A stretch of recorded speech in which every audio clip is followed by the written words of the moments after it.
Let us pray. Almighty God, we beseech you to behold with your abundant favor and blessings, as your servants whom you have been pleased to call to leadership positions in this republic. We seek guidance to treat and consider all matters that shall come under our deliberation in so just and faithful a manner as to advance the peace, prosperity, and welfare of our country and of those whose interests you have committed to our charge. Amen.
Order number 1, administration of oath.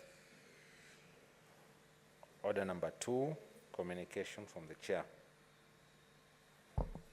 Order number 3, messages.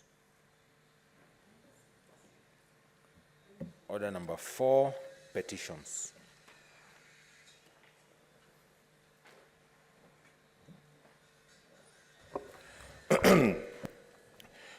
Honorable Senators, I hereby report to the Senate that a petition has been submitted to the Senate by Ms. Julia Difu concerning appropriate leave rights for women who miscarry and suffer stillbirths.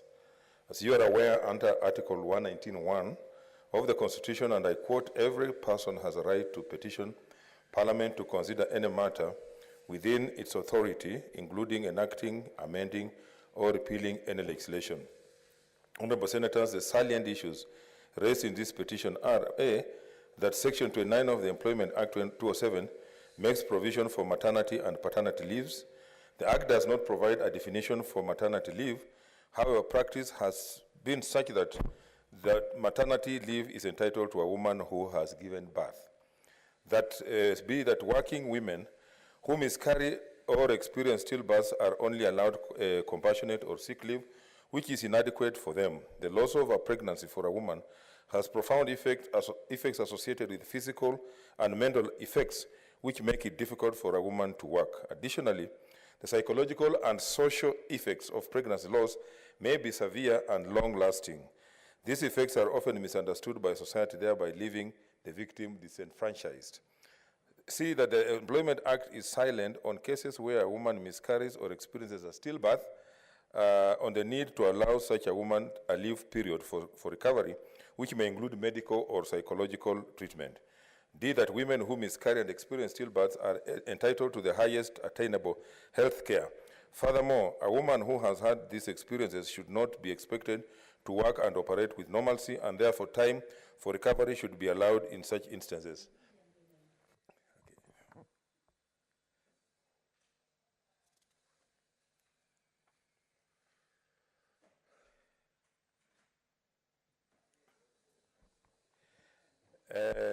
E, that Section 6 of the Health Act 2017 states that every person has a right to reproductive health care. Specifically, Section 6(1)(c) states that every person has a right to access treatment by a trained health professional for conditions occurring during pregnancy, including abnormal pregnancy, conditions such as ectopic, abdominal, and molar pregnancy, or any medical condition exacerbated by the pregnancy to such an extent that the life or health of the mother is threatened.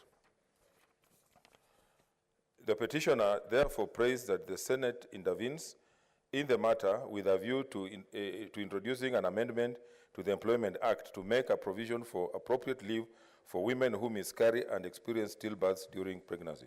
Honorable Senators, pursuant to Standing Order number 231, I shall now allow comments, observations, or clarifications in relation to the petition for not more than 30 minutes. Senator Wambua Enoch.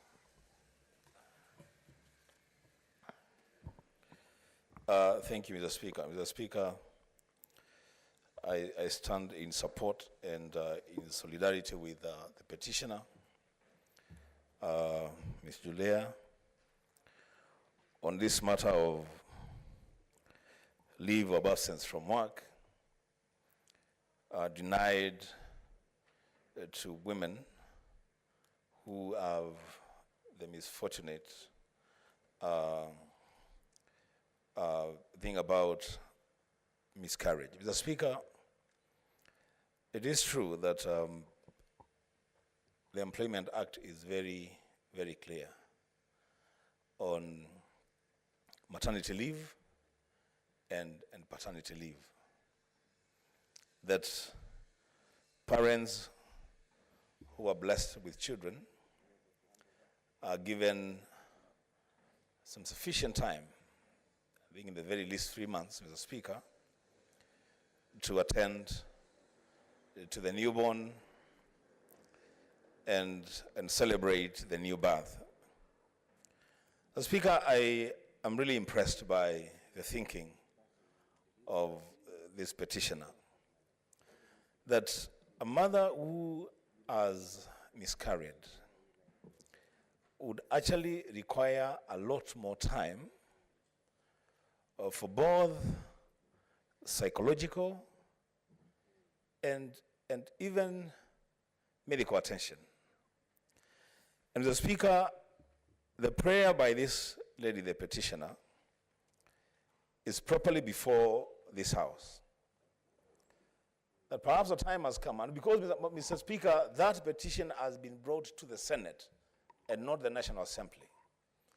Mr. Speaker, I want to challenge myself and my colleagues that we take up this prayer and push an amendment to the Employment Act to ensure that mothers who miscarry also benefit from maternity leave, and the same should also be extended to the fathers whose child has also died at birth, or whose wives have had the misfortune of a miscarriage. The Speaker, I fully support, and I hope that before winding up this session of Parliament, we shall be able to come up with that simple but important amendment to the Employment Act to take care of those women. I thank you, Mr. Speaker. Senator Agnes Kavindu via Zoom.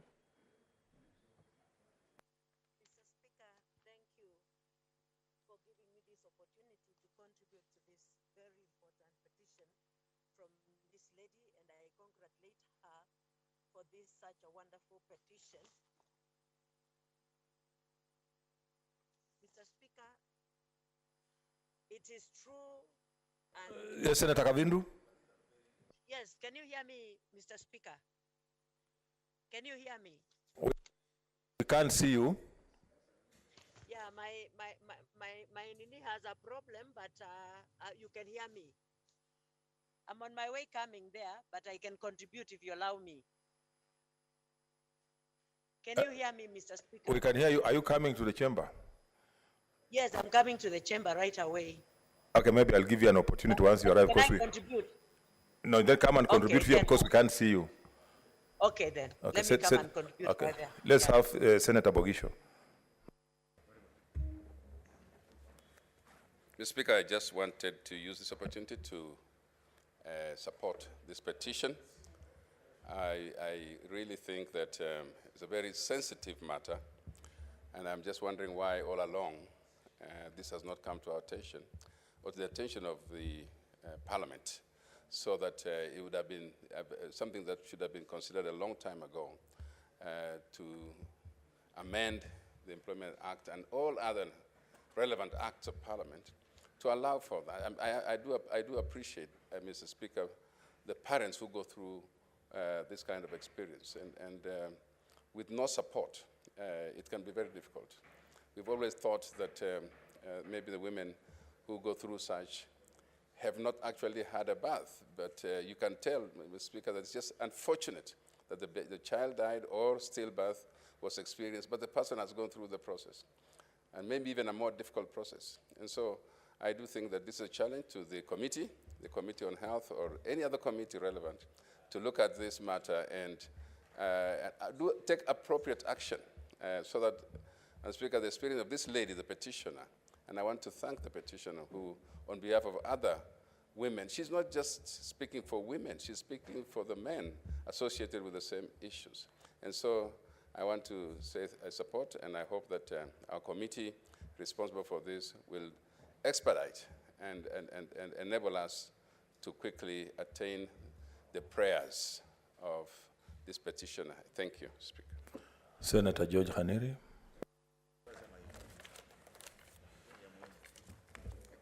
Mr. Speaker, I want to thank you for the opportunity. I came in when you were just presenting the petition.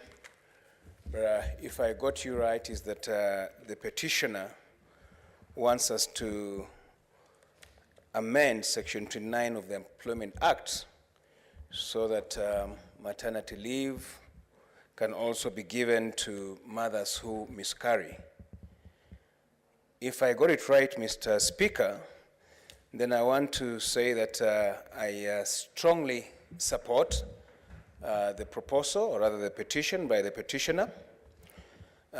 This is, I think, long overdue. It's a huge gap in our legislation, if it is not there yet, because if we do this, what she's asking us, then we are improving on that particular act, Mr. Speaker. A woman who goes through what she's just described, Mr. Speaker, it's a terrible trauma. They'll require that full maternity leave.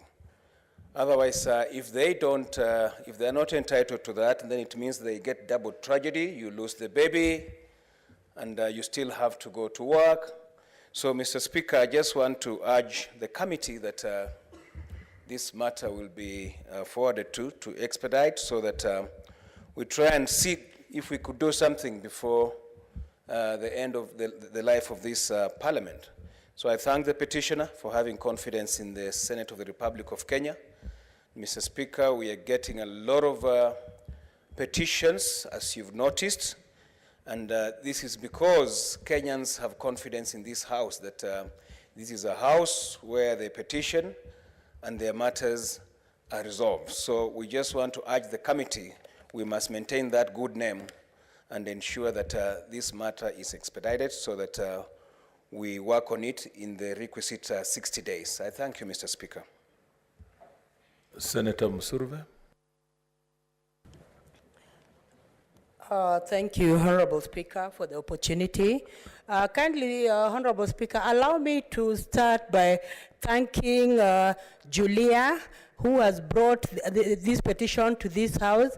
And as a woman, I want to tell you, Honorable Speaker, that Julia has brought a very, very valid petition in this House.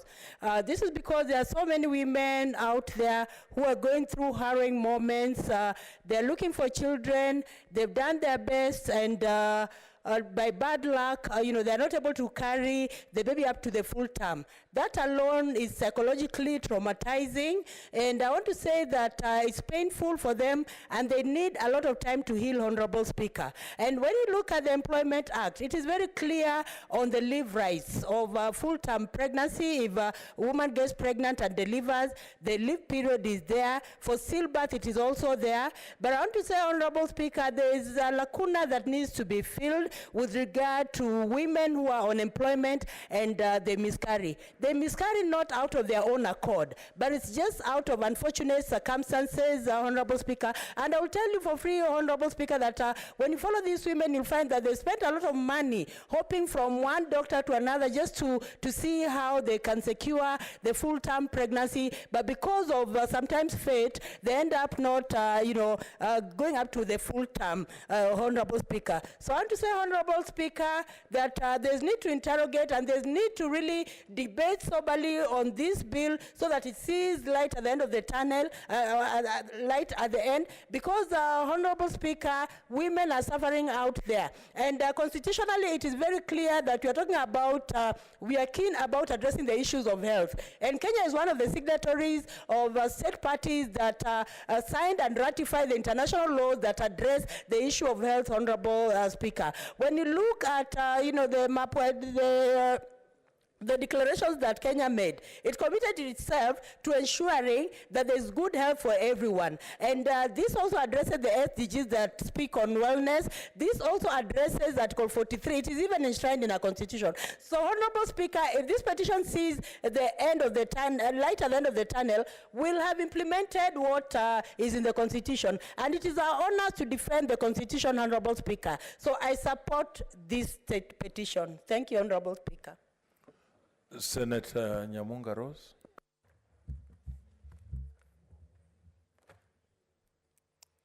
Thank you, Mr. Speaker, for giving me an opportunity to support this petition by Julia, who would like to have us amend Section 29 of the Employment Act. Mr. Speaker, it's very unfortunate that such a thing exists. In fact, I think it is a very big oversight by members of parliament or even members of the public, because this should have been brought to the attention of parliament much long time ago.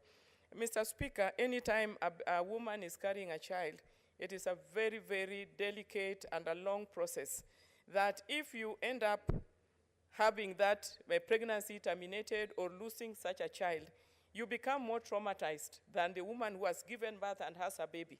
Even as a woman who has a baby recovers from the whole process of carrying the baby and delivery, Mr. Speaker, the one who has lost the baby has double tragedy. I want to support all my colleagues who have supported this amendment, and it is very important that we find a way of it getting, say, into a motion and eventually into a bill, so that it is done with a lot of speed. Because, Mr. Speaker, it is very traumatizing. I think I cannot overemphasize that one. To go through the pregnancy, lose that child, and then go back to work immediately. And every time you meet your colleagues, they will not know what you may have gone through. And everybody will be asking you, how is the baby? It's so traumatizing that such a woman should be given enough time to recover, go through even a process of I think, I'm losing the word, but such a woman should also go through the healing. Healing should be allowed, and we need more time to do that. So I want to support the petition by Julia, and I would like to urge the House to work on it very speedily for the benefit of many women who may suffer or are already suffering from lack of it. Thank you, Mr. Speaker. Senator Mogeni Eric. Thank you, Mr. Speaker, for also giving me an opportunity to rise in support of this petition. Mr. Speaker, we must, thank ourselves as Kenyans for having passed such a progressive constitution in 2010, which gives Kenyans a right to petition us on an important issue, such as the one that has been presented before us this afternoon. It's a very good connection, Mr. Speaker, between the work we do as parliamentarians and Kenyans who believe in us, that they can indeed approach us through a petition as provided for in Article 119, and we can have an intervention. So, Mr. Speaker, from my end, I want to thank this Kenyan. I don't know whether she's a lawyer, whether she has been a victim of having a stillbirth, but the fact that she has read the Employment Act and picked the gaps that are there, and she has chosen to petition us, we should not let this just to pass. Mr. Speaker, I hope that the committee that will be tasked to look into this petition will try and consider bringing amendments to the Employment Act so that this matter can be addressed. And Mr. Speaker, some of us we have relatives who have gone through this. About 6 years ago, Mr. Speaker, I had a cousin of mine who experienced a stillbirth, and I remember how traumatizing it was. But the sad part, Mr. Speaker, was that despite receiving so many people coming to condole and saying Paul, she was required to go back to work immediately, despite the fact that she had gone through, carrying the pregnancy for a period of around 8 months, but you are expected to go back to work. It's a matter that we have really never picked up out as legislators, but we must thank this Kenyan who has taken time to read the law and even propose to approach the Senate so that this matter can be addressed. And I want to appeal to many other Kenyans to borrow a leaf from this Kenyan. There are many other issues we may not be able to pick as parliamentarians, but Kenyans can pick them and take advantage of the provision of Article 119 and petition the House. What we must do, Mr. Speaker, is not to let down these Kenyans, because they need to be assured that once they approach the Senate, we'll give due consideration. We are not bound to agree with the petition, but at least let's give it due consideration. We allow Kenyans to debate about it, and if we agree, the way I've heard most of our speakers have contributed this afternoon, that is an idea that we agree with, then we should move forward and make amendments to the Employment Act so that we can address the suffering that our women who are our mothers and sisters, the suffering that they go through. Mr. Speaker, I support. Thank you. Senator Mudhama Agnes.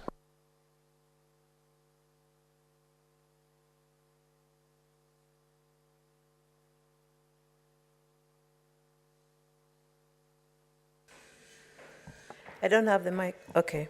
Thank you, Mr. Speaker, for giving me this opportunity. I'm sorry I had raised my hand as I was coming, but we could not communicate. But now I'm ready to contribute. Mr. Speaker, sir, I think this is a very timely petition, and I first of all want to congratulate the lady, Julia, who has brought this petition to this House of the Senate. Mr. Speaker, sir, when one loses or miscarries after she has been pregnant for some time, she has double tragedy, because she has a pain of losing the child, and she has a pain of even delivering a stillborn baby. These women suffer psychologically and emotionally. They suffer, and whenever they think of the period that they've had being pregnant, it becomes too painful for them. So, Mr. Speaker, sir, I do agree with this lady who has brought this petition that it is not easy for such a lady or for such a woman to be able to go back to work and deliver normally like any other person, and even associating with the others. And Mr. Speaker, I would also request that they get psychological help, so that they can be led to come out of this mourning period. And so, Mr. Speaker, sir, giving birth to a stillborn baby is just like giving birth. And even this mother who has delivered a normal baby, she is happy because whenever she sees this baby, she is rejoicing. This one, whenever she remembers, she's crying. So it is overdue, this one, and it should be looked at, and they should be given time to heal. And I think even the 3 months that people are given as maternity leave period is not enough for one to heal from losing a child. Thank you, Mr. Speaker, and I support this fully. Senator Mazayo. Asante Bwana Spika. Bwana Spika, pia mimi kitu cha kwanza nataka ni mshukuru na kumsifu Mama Julia Difu ambaye ni Mkenya, ameweza kuleta hii petition hapa. Bwana Spika, kitu cha kwanza kwa mama ama kwa familia, bwana na bibi, kupoteza mtoto ikiwa wamemchukulia katika ile miezi 9, alafu dakika za mwisho inaonekana ya kwamba maisha ya mtoto hayawezi kuwa, ama daktari aweze kuangalia ataweza kuponyesha yupi na mwingine yupi ambaye hawezi kupona, ili aone ya kwamba maisha yaendelee. Bwana Spika, ni jambo la kusikitisha, jambo la huzuni likifikia ndani ya familia. Na na hakika Mama Difu alipokuwa akiandika hii, alikuwa katika akili yake anatafakari sana jinsi ya uchungu wa mama. Na sisi kule nyumbani tunasema uchungu wa mama ujuae, uchungu wa mwana ujuae ni mzazi ama ni mama. Kwa hiyo Bwana Spika, hii petition hii ni changamoto sana kwa hili bunge letu. Bwana Spika, hakuna aliyependa kufiliwa na mwana ama kumpoteza mtoto wakati kila mtu anajua ni mgeni anakuja katika familia. Ni wakati muafaka sisi kama Wakenya tuanze kutafakari na kufikiria. Sio lazima kufikiria kwamba baada ya kuzaa ndio mama aende likizo. Hata huyu mama aliyeteseka wakati amebeba mtoto akiwa na matumaini, na hatimaye kuambiwa matumaini yako yameangukia patupu, inakuwa ni jambo la kusikitisha. Kwa hiyo tunasema tu ya kwamba kamati ile ambayo itahusika katika kuangalia hii petition inatakana ifanye haraka iwezekanavyo, kwa sababu hii petition ni muhimu na ni ya uharaka iwezekanavyo, ili kuona ya kwamba kutakuwa na afueni kwa zile familia ambazo zitapatikana na janga kama hili la kumpoteza mtoto kabla hajazaliwa. Bwana Spika, naunga mkono kwa dhati. Asante. Senator Olekina.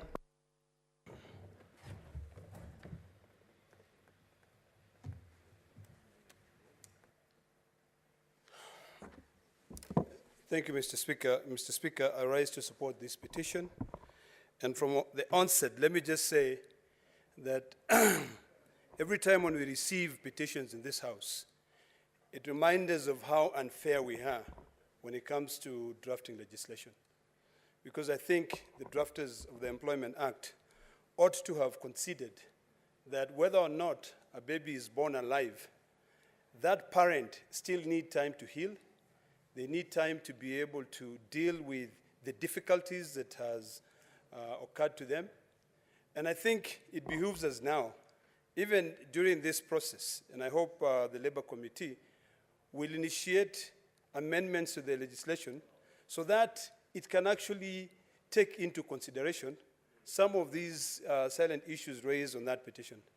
Mr. Speaker, let me commend the TSC today for having made certain changes in terms of the maternity leave that they give to women after delivery. Today, I am aware that women are now given 4 months and not the 3 months, which is normally the norm. It was a little bit unfair for the men because they're only given 3 weeks paternity leave. And you know the men are the ones who shoulder the biggest burden. Because when your wife is just at home and you also want to feel attached to your children, you also need time to be able to spend the time with your children and support them, and also support your wives. So, Mr. Speaker, since the system has really, or rather this petition has shown the system to be unfair, I think it would be important for us, and particularly this House, to create those amendments to the Employment Act and make it very, very clear that despite the time, whether 3 months, 6 months, so long as a woman has carried a pregnancy, either to the 24 weeks period or even to a period of about 3 weeks or 4 weeks, that trauma still requires you to be able to have some time to heal. So, Mr. Speaker, I support this petition entirely, And I hope that it will not just be a subject of discussion here. We can actually spring into action and ensure that we bring in those amendments. But it will also be very important to either, if the term maternity leave or paternity leave will not be appropriate for a situation where a parent has lost a child, or rather a child has been born still, maybe that period of sick leave, because a lot of other companies, Mr. Speaker, in the corporate world, all over the world, they will consider that as sick leave. But parents who have gone through the trauma of having delivered a stillborn baby find it very difficult to leave their bed, to go back to their employer and seek to extend their sick leave. So I think the law here, as we draft it and as we make amendments to the Act, Mr. Speaker, we have to define it that it may not be called maternity leave, but it can be called a sick leave, extended sick leave, due to the unforeseen circumstances that led to the stillbirth. So, Mr. Speaker, I support the petition, and I really hope that we can be able to reduce this pressure from the Kenyans who suffer through these challenges of this world. I thank you, Mr. Speaker. Senator Mwinyi Haji Mohamud. Asante Mheshimiwa Spika pia kunipa fursa hii kuchangia malalamiko ambayo yameletwa na Bi Julia Difu kuhusiana na kuangaliwa kwa kina mama wajawazito ambao wamejifungua watoto waliopita ama mimba zao ziliavywa wakati bado hawajazaa.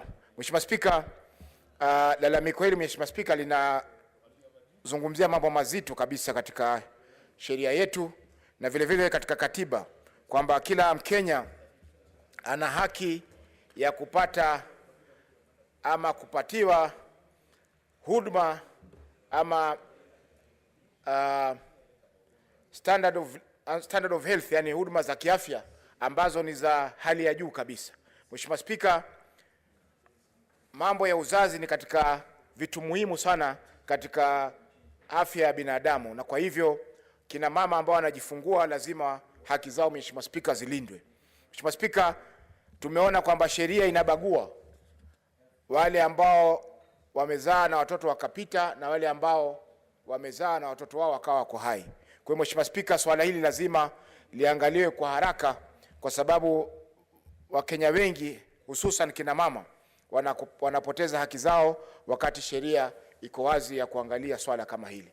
Mheshimiwa Spika, wengi waliotangulia kuzungumza wameweza kuyataja yale mambo muhimu ambayo yamezungumziwa, lakini tukiangalia katika kifungu cha pili, Mheshimiwa Spika, Bidifu ameweza kuzungumzia mambo ya sheria ya afya na akataja vitu ambavyo vyote hivi Mheshimiwa Spika vinawagusa kina mama katika nchi yetu ya Kenya. Mheshimiwa Spika, tumeona kwamba kumepigwa hatua fulani kwa mfano Wizara ya Afya imeleta mpango wa linda mama, lakini linda mama ile Mheshimiwa Spika mara nyingi inawalinda hawa ambao wamezaa watoto ambao wameweza kuwa hai, lakini wale ambao watoto wao wameweza kupita Mheshimiwa Spika, linda mama nafikiri haiwaangalii. Kwa hivyo ipo haja ya kuhakikisha kwamba sheria inachunguzwa kwa haraka ili kuona yale malalamiko ambayo yamezungumziwa hapa na Bidifu yanaweza kuchunguzwa na kuwekwa sawa bila ya kuchukua muda mrefu. Asante Mheshimiwa Spika kwa kunipa fursa hii. Honorable Senators, pursuant to Standing Order number 232-1, the petition should be committed to the relevant standing committee for its consideration. In this case, I direct that the petition be committed to the Standing Committee on Health. In terms of Standing Order number 232, the committee is required in not more than 60 calendar days from the time of reading the prayer to respond to the petitioner by way of a report addressed to the petitioner and laid on the table of the Senate. I thank you. Next order. Order number 5, papers.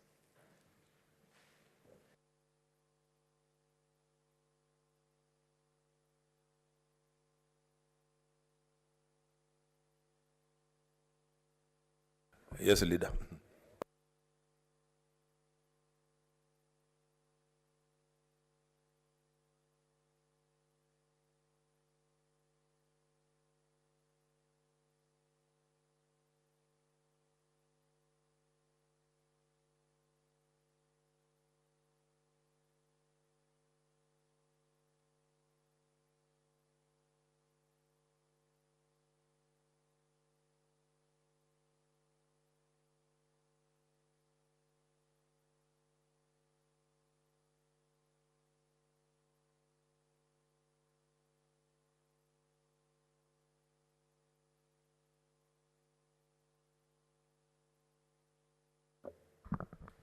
Speaker, sir, I beg to lay the following papers on the table of the Senate today, 15th February 2022.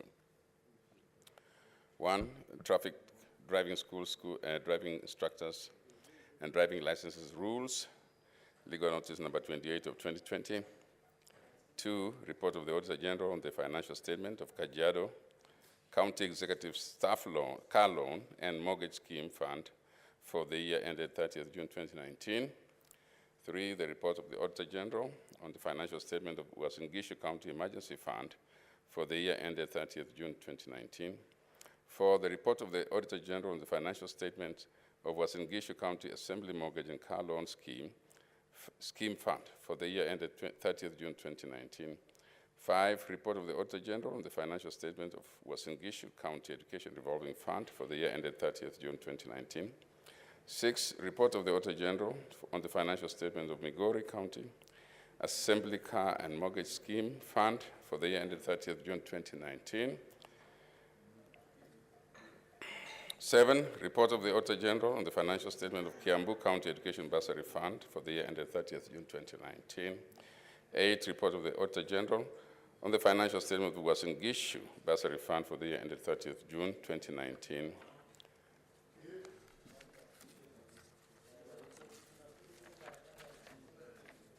9, report of the Auditor General on the financial statement of Kajiado County Youth and Women Enterprise Fund for the year ended 30th June 2019. 10, report of the Auditor General on the financial statement of Nyamira County Education Support Fund for the year ended 30th June 2019. 11, report of the Auditor General on the financial statement of Kwale County Youth, Women, Persons with Disabilities Revolving Fund for the year ended 30th June 2019. 12, report of the Auditor General on the financial statement of the Kirinyaga County Assembly Staff Car Loan and Mortgage Scheme Fund for the year ended 30th June 2019. 13, report of the Auditor General on the financial statement of Garissa County Scholarship Fund for the year ended 30th June 2019. 14, report of the Auditor General on the financial statement of Siaya County Assembly Car Loan and Mortgage Scheme Fund for the year ended 30th June 2019. 15, report of the Auditor General on the financial statement of Kilifi County Assembly Car and Mortgage Scheme Fund for the year ended 30th June 2019. 16, report of the Auditor General on financial statements of West Pokot County Bursary Education Development and Infrastructure Fund for the year ended 30th June 2019. 17, report of the Auditor General on the financial statement of Egea Marakwet Alcoholic Drinks Control Fund for the year ended 30th June 2019. 18, report of the Auditor General on the financial statement of Trans Nzoia County Nawiri Fund for the year ended 30th June 2019. 19, report of the Auditor General on the financial statements of Baringo County Bursary Fund for the year ended 30th June 2019. 20, report of the Auditor General on financial statements for Busia County Cooperative Enterprise Development Fund for the year ended 30th June 2019. 21, report of the Auditor General on the financial statement of Kericho County Agricultural Fund for the year ended 30th June 2019. 22, report of the Auditor General on the financial statement of Kisii County Kenya Urban Support Program Fund for the year ended 30th June 2019. 23, report of the Auditor General on the financial statement of Kajiado County Disability Mainstreaming Fund for the year ended 30th June 2019. 24, report of the Auditor General on the financial statements of Kisii County Bursary Fund for the year ended 30th June 2019. 25, report of the Auditor General on the financial statement of Busia County Assembly Car Loan and Mortgage Scheme Revolving Fund for the year ended 30th June 2019. 26, report of the Auditor General on the financial statement of Tana River County Assembly Gratuity Fund for the year ended 30th June 2019. 27, report of the Auditor General on the financial statement of West Pokot County Assembly Members Car Loan and Mortgage Scheme for the year ended 30th June 2019. 28, report of the Auditor General on the financial statement of West Pokot County Car Loan and Mortgage Scheme Fund for the year ended 30th June 2019. 29, report of the Auditor General on the financial statements of Nandi County Executive Education Fund for the year ended 30th June 2019. 30, report of the Auditor General on the financial statements of Siaya County Bursary Fund for the year ended 30th June 2019. 31, report of the Auditor General on the financial statement of Turkana County Assembly Car Loan and Mortgage Scheme Fund for the year ended 30th June 2019. I thank you, Mr. Speaker.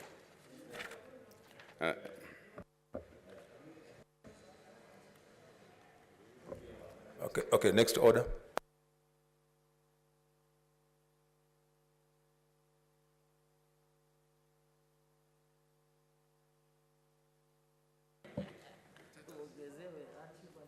Order number 6, notices of motion. Order number 7, statements.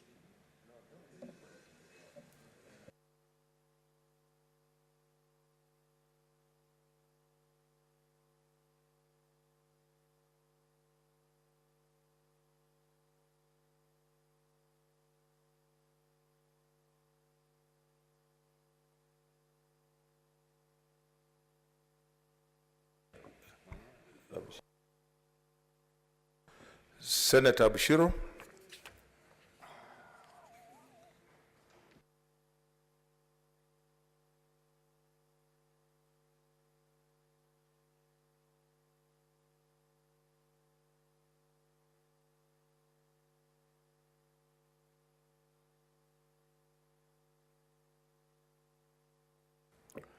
Okay, I don't see Senator Bushiro in the House. Can we go to...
Okay, next order. Order number 8, the Preservation of Human Dignity and Protection of Economic and Social Rights Bill, Senate Bills number 21 of 2021, second reading, division. Okay, I direct that the bill be rung for 5 minutes.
Let the bell be rung for another 3 minutes.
Okay, leader of majority.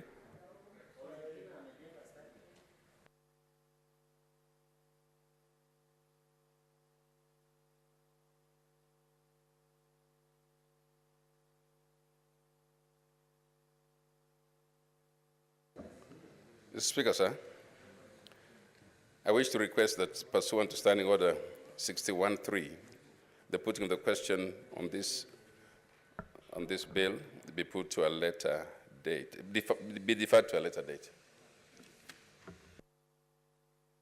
Okay, in that case, then I wish to reorganize the order paper for the convenience of the House and direct that we go to order number 19.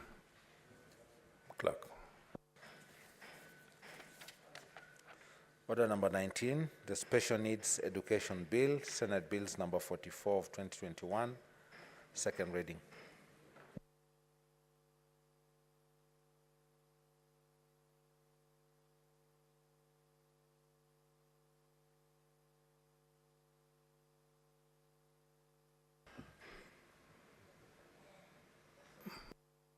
Senator Musuruve.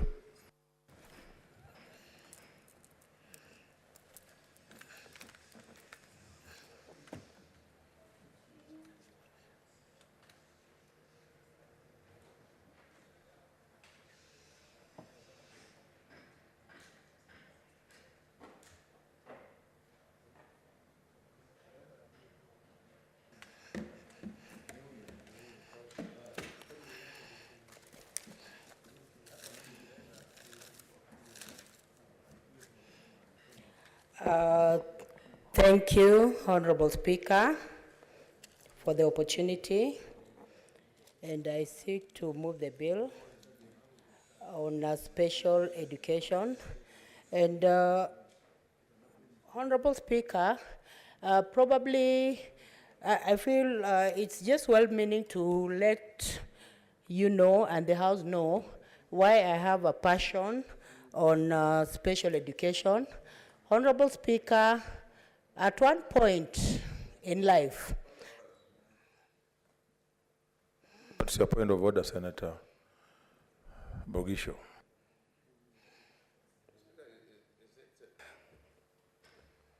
Yeah.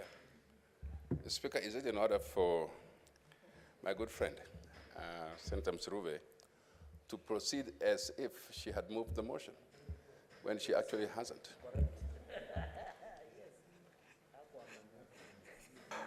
Okay, move the motion, Senator Msuruve.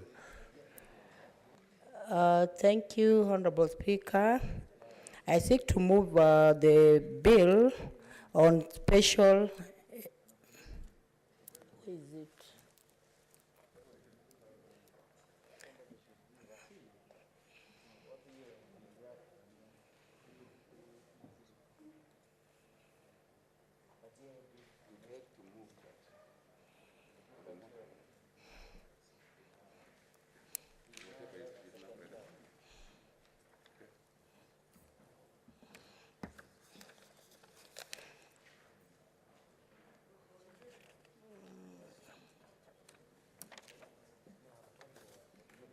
Where is it? Where is it? Thank you, Majority Leader. I beg to move the bill, the Special Needs Education Bill, Senate Bill number 44 of 2021.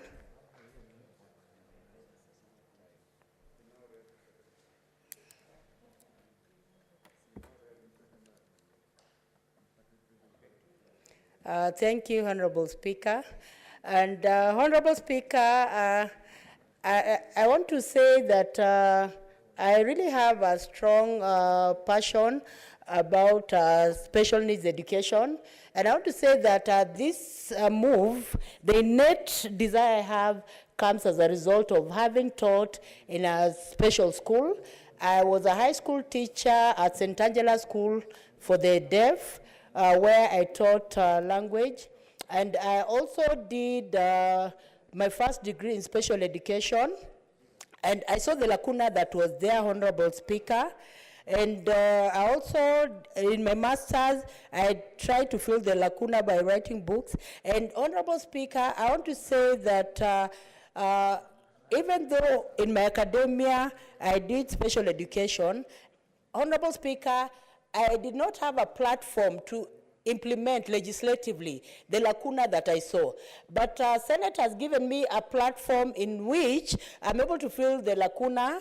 And I want to say, Honorable Speaker, with my co-sponsor, Professor Kamar, I want to congratulate her because she really had a passion and she was behind moving me into coming up with this bill and encouraged me so much to delve into coming up with the law. So I appreciate my co-sponsor for what she did, Honorable Speaker. And Honorable Speaker, I want to say that this bill comes strongly to provide for education of learners with special needs education. Now, when we look at the education system, Honorable Speaker, the Constitution is very clear in Article 53. It talks about a right of education to every child. But even though it talks about a right of education to every child, Honorable Speaker, it does not delve specifically on special needs children, Honorable Speaker. And we must be cognizant of the fact that Kenya is among the signatories, state parties that signed and ratified the, international laws on children with disability, children globally, and education, Honorable Speaker. So this bill comes in handily to implement what Kenya did in signing the international laws, what Kenya did even in enshrining, education in its constitution, Honorable Speaker. Honorable Speaker, this bill will provide a framework of establishing comprehensive education system that will ensure that children with disabilities have quality education and address, Honorable Speaker, because this is a significant group that most of the time is left behind when it comes to education, Honorable Speaker. And Honorable Speaker, this bill will also provide standards that will ensure that when it comes to addressing on issues of special education, Honorable Speaker, international standards are adhered to. And I want to say, Honorable Speaker, that it is pathetic that when we go to schools that seek to provide education for children with disabilities, you will find, Honorable Speaker, that the standards have been compromised, Honorable Speaker. And I want to set an example, to give an example where you yourself, Honorable Speaker, also accompanied us when we visited a school for the deaf, Honorable Speaker, together with Professor Kamara and other senators, and we saw the pathetic, standard of life that was there, standard of education that was there, Honorable Speaker. So this bill will ensure that standard of education is not compromised, Honorable Speaker. Honorable Speaker, this bill will also ensure that exclusion, discrimination, and isolation with regard to special needs, children will actually not be there, Honorable Speaker. Honorable Speaker, I want to say that when you look at the bill as well, the bill has guiding principles, and one of the guiding principles that, education must be there for all. And when we are talking about education for all, according to Article 53, we are actually saying that even children with disabilities should have education. And not only education, Honorable Speaker. We are Honorable Speaker, we are talking of quality education, Honorable Speaker. And also, one of the guiding principles is being sensitive to the cultural development and needs of the learners, Honorable Speaker.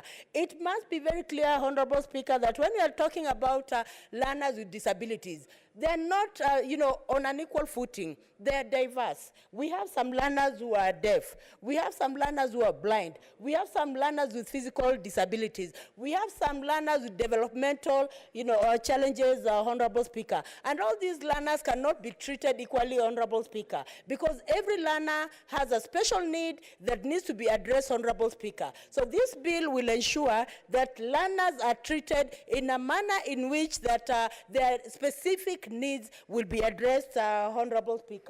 Honorable Speaker, according to this bill also, another guiding principle is recognizing, the family, and recognizing also parents as important stakeholders and as important caregivers, Honorable Speaker. Honorable Speaker,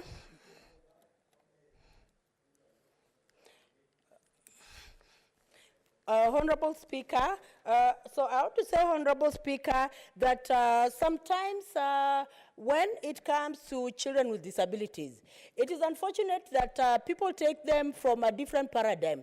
They do not realize that they also have special needs. They also have personal goals. That is what people do not realize, and they just lump them as, their special needs and all that. But all children, whether they have a disability or not, every human being has a personal goal. In the same way, even children with disabilities have, personal goals. And these personal goals can only be achieved if also parents and caregivers are recognized and factored in. Because parents can very well inform, what the children need, and together with teachers, then they can help children with disabilities also reach their optimal potential, Honorable Speaker, because even children with disabilities have potentials. So we have to ensure, this bill will ensure that the optimal potential of children with disabilities is reached, Honorable Speaker. And even when you're talking about this bill, also another issue that is addressing that is very important, it's looking at the issue of equity. is looking at the issue of equality. Because, Honorable Speaker, under normal circumstances, you will hear many people talking about there is no money in schools, there is no infrastructure, and all that and all that. We talk about schools generally, but rarely do we find a talk about children with special needs education requiring a significant fraction of money that will help in infrastructure, that will help in developing their schools. And Honorable Speaker, allow me to bring on the floor of this House a very pathetic situation that I saw even in the county. Honorable Speaker, can you imagine one classroom that has different forms of disability and about 4 teachers sitting in one classroom and one blackboard, so they just divide the blackboard like this, like this, like this, so that learners can learn. It is a painful situation, but that is the reality on the ground. In some schools, Honorable Speaker, there's no infrastructure that will, for children with disabilities. They're all just lumped in one classroom. Some of them are even lumped, it is like in a cowshed, a cowshed manner structure. And Honorable Speaker, this bill will see to it that county governments are taking issues of special needs education with the seriousness it deserves, Honorable Speaker. Because I want to say, Honorable Speaker, children with disabilities have the potential, but have we tapped the potential in education? It is only the opportunity that they lack. But if we tap on the potential and we give them the opportunity, they will perform just like anybody else can perform, Honorable Speaker. So this bill seeks to ensure that we tap the potential that children with disabilities have. There are those who can go to academia, yes. There are those who can even get into crafts. Yes, the potential should be tapped. There are those who can even do Paralympics. They can do well in games, music, and so on. The potentials can be tapped, Honorable Speaker. So we are looking at a situation, this bill is looking at a situation where each and every child with disability will be seen as an individual who can be helped to become potential. Honorable Speaker, according to this bill, both levels of governments are involved, Honorable Speaker. The county government, the national government, all of them need to work in, in collaboration to ensure implementation of this bill, Honorable Speaker. Like when it comes to issues of policy, the national government comes in very handily with regard to policies. The national government is obligated to come up with policies with regard to education, with regard to many issues, in this country. But this bill also comes out clearly to state that the national government will come up with policies that regard education for learners with disabilities, to ensure there's infrastructure, to ensure that even teachers are posted there, to ensure equity, to ensure that when it comes to also government resources, they also reach school institutions for learners with disabilities, Honorable Speaker. Honorable Speaker, when it comes also to the human resource, there are many times we talk about there aren't enough human resource in special schools. But Honorable Speaker, sometimes when you talk, it is like the information turns on deaf ears. But this bill obligates the national government also to have an inventory of, special schools, an inventory of the human resource in special schools, Honorable Speaker, and this inventory is very important because when you're talking about lack of teachers, it will be very clear in the national inventory that there are very few teachers, Honorable Speaker. But without an inventory, we may talk and talk, but whatever we say may not be implemented. But Honorable Speaker, this bill comes up to bring a structured way of ensuring that the human resource is enough, is ample in the special schools, Honorable Speaker. And now to say, Honorable Speaker, even when you go to the county, you will find that we are supposed to have resource centers because when it comes to children with disabilities, the beginning of beginnings is a resource center so that there's assessment for children with disabilities for the purpose of ensuring that they are being placed in the right and appropriate institutions, Honorable Speaker. But you'll find that in some of these, resource centers, there are no personnel, there's no infrastructure, it is just a room, and people have not taken the issue very seriously about resource centers. But this bill comes, to really state clearly how a resource center needs to be in terms of, in terms of capacity, human capacity, in terms of even the equipment, in terms of the functions of a resource center, Honorable Speaker, because we have EACs, but the EACs we have right now are not functioning. I remember some years back we had EACs that were functioning when the government of Kenya collaborated with the government of Danida. That time, EACs were performing very well, Honorable Speaker. But right now, they're just in a deplorable state, Honorable Speaker. So this bill will just awaken what was started with regard to EACs so that they're functional in every county government, Honorable Speaker. Honorable Speaker, when it comes to also the national government, this bill will obligate the national government to also come up with an appropriate, with an appropriate environment for ensuring delivery of services for children with disabilities, Honorable Speaker, because they have a right to education, they have a right to maximize their potential, they have a right to be productive citizens in this country, Honorable Speaker. Honorable Speaker, I want to say that even when it comes to strategies, the national government, according to this bill, will be obligated to come up with strategies that will ensure we actualize education of learners with disabilities, Honorable Speaker. Honorable Speaker, apart from the national government, we also have the county government that, the bill speaks on. And the county government has been given a role also, Honorable Speaker, as in the county government needs to have an inventory of also special needs institutions within its county, Honorable Speaker. And even apart from coming up with this, with the inventory, the county government needs to know whichever institution is there, what kind of category are they dealing with? What kind of special education are they dealing with? Because, Honorable Speaker, I remember at one point county executives came before us and they're talking about special education. And in the conversation, I just realized that they have no clear idea of how they need to intervene to ensure that children with disabilities, have quality education. Because even when they're institutions, there's need for county governments to categorize the kind of institutions in the counties. Like, for example, is the institution dealing with deaf learners?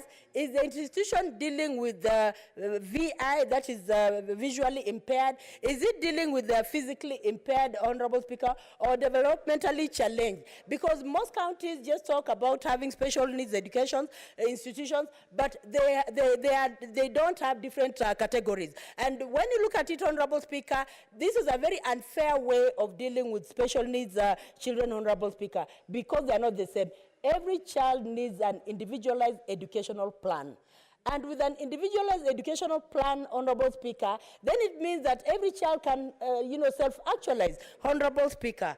Honorable Speaker, I want to say that the county government, according to this bill, has an obligation to ensure that the policies at the national level cascade to the counties, and the county government needs to ensure that it needs to put also strategies in place to ensure infrastructure is there, Honorable Speaker. And when you're talking of infrastructure, Honorable Speaker, when it comes to special education, there should never be a disconnect between the national government, the county government, and education.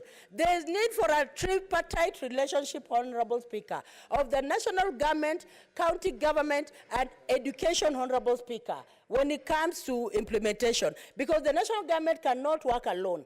Whatever information is there, whatever infrastructure is there, whatever policies are there, they need to cascade to the county government. And if there's good relationship, Honorable Speaker, if there's good relationship with regard to education of children with disabilities, it is possible for even county governments to lobby for resources from the national government so that they're able to implement, the demands of SDG 4 of ensuring that education reaches all, education reaches learners with disability, and also it is quality, Honorable Speaker. When it comes to this bill also, this bill seeks to ensure that even as we are talking about resources, the resources that are necessary should be even in the county governments. Like, for example, EACs. EACs should be fully equipped so that EACs are able to deliver for learners with disability. But this cannot be implemented if the county government does not step in and if the county government does not collaborate with the national government, Honorable Speaker. Honorable Speaker, there's usually an overlap of roles sometimes. You'll find sometimes, Honorable Speaker, that the county governments are not able to execute some of the mandates within its dockets, Honorable Speaker. Like, for example, when you go to the county, you'll find that even children with disabilities, there's no infrastructure for them. And then the county government is given money. So this means that they do not allocate a portion of money for infrastructure. But according to this bill, Honorable Speaker, the county governments will be obligated to allocate some of the yearly amount of money they have, budgets, towards education of learners with disabilities, Honorable Speaker. And it is unfortunate, it is painful that if we make a follow-up, you'll find that even the teachers are not even paid. Some of them could just be working like maids, and yet, Honorable Speaker, it is a tiresome, event. Taking care of children with disabilities, it is not a walk in the park. Some of these children, you'll find, Honorable Speaker, they need one-to-one teacher, like a deaf and blind child. You can imagine a child is deaf and a child is blind. So this child, you have to make that child perform, Honorable Speaker. That teacher will have a difficult moment, but according to this bill, Honorable Speaker, then the teacher service has to ensure that when it comes to remuneration, then teachers who teach children with disabilities should actually be given money for their work, Honorable Speaker. In terms of payment, they should be paid well. They should be given an allowance for the work they do. It is not very easy, Honorable Speaker. And even according to this bill, then the TSC will come in to ensure that there's appropriate human resources in schools for children with disabilities. Like, for example, when you're talking about ratio of teacher to learner. The ratio to teacher to learner is supposed to be like deaf blind, it should be 1-to-1. When it comes to the deaf, also there's a ratio. When it comes to the physically challenged, there's also a ratio. So I want to say, Honorable Speaker, this bill will ensure that right things are done. This bill will ensure that we are doing the right things for learners with disabilities, Honorable Speaker. And Honorable Speaker, I want to say from the bottom of my heart that if I can say any achievement I've done, Honorable, in this Senate, it should be fighting for special education, learners with disabilities, because I know the gaps that are there, Honorable Speaker. And Honorable Speaker, I want to say that we need to really ensure that we are coming in to support special education so that it is taken seriously. Honorable Speaker, I want to say something that also happens on the ground. You will find that children with disabilities are lumped somewhere. And someone somewhere is getting donations from the children, Honorable Speaker, in the name of, they call any name, just to ensure they get money. But Honorable Speaker, according to this bill, no one in Kenya will be allowed to carry out services for children with disability if he is not registered, Honorable Speaker. It is just a honorable thing that when teachers are teaching children, they should be registered by the Teacher Service Commission. In the same breath, Honorable Speaker, even those who are manning special needs institutions, they should be registered by Teacher Service Commission, Honorable Speaker, because we cannot say that we are keen about registration of teachers, and yet when it comes to disability, anyone can just, come up and say that he's starting a special school. When you walk inside there, you find that there's no quality education, nothing is going on, and yet the person says that he's running a special school. So there's even a fine, Honorable Speaker, that is meted on people who begin special schools, but they're not registered, Honorable Speaker. And even when it comes to this bill, Honorable Speaker, this bill speaks on parents' associations for children with disabilities. And coming up with parents' associations is very good because parents can help teachers, help their children as well, Honorable Speaker. We cannot wish away the parents. We have to bring parents on board. We have to bring caretakers on board. And when you look at this bill, Honorable Speaker, the county government needs to even raise awareness on issues of disability in the county, Honorable Speaker. Because, Honorable Speaker, I have even seen some county executives just coming up with a summary saying, well, we have spent about blah, blah, blah amount of money on special needs, on children with disabilities. But when you walk in the counties, Honorable Speaker, you'll find that the paper pronouncements do not corroborate what is actually on the ground, Honorable Speaker. And I want to say, Honorable Speaker, even as we pursue this bill, there's need also to do an oversight about what is happening at the county, and we have a candid discussion so that we are doing service to children with disabilities, Honorable Speaker. Honorable Speaker, what I know is that if we are able to tap the potentials of learners with disabilities, it will be a boon for us. Honorable Speaker, this bill also talks about teachers with disabilities. We have children with disabilities, but we also have teachers with disabilities, Honorable Speaker. And these teachers are supposed to retire at 65, Honorable Speaker. Honorable Speaker, it is just a noble thing that this is interrogated, this is ensured so that those teachers who have disabilities retire at 65. And Honorable Speaker, when you're talking of retiring at 65, then it should not be conditional. Even if you get a disability now, and in 3 months' time you are retiring, I mean, it's not your wish that you have a disability. The honorable thing that needs to be done is that those teachers need to retire at 65. So that, Honorable Speaker, we ensure that even the few personnel we have who have disability, we can maximize their potential, Honorable Speaker. Because even when you look at persons with disabilities, getting a job is usually very difficult. And since it is very difficult, most of them languish in poverty. Their children also languish in poverty. They are not able to educate their children. So the cyclic nature of poverty continues in their lives, Honorable Speaker. So I want to say, Honorable Speaker, that this is a bill that is well-meaning. This is a bill, I hope, and I believe, and I know very well, and thank you very much, my fellow senators. I know my fellow senators will actually support this bill so that it sees light at the end of the tunnel, because they have always supported issues of disability. And Honorable Speaker, with these few remarks, Honorable Speaker, I beg to move that the Special Needs Education Bill, Senate Bill number 44 of 2021, be now read a second time. And I wish to request Senator Professor Kamar to second. Thank you. Thank you, Senator. I am waiting for the changeover. If you could allow us 2 minutes.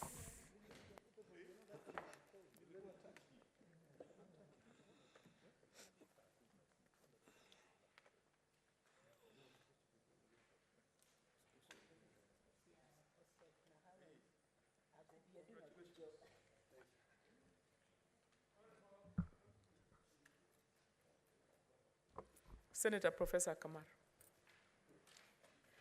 Thank you, Madam Speaker. Madam Speaker, I rise to second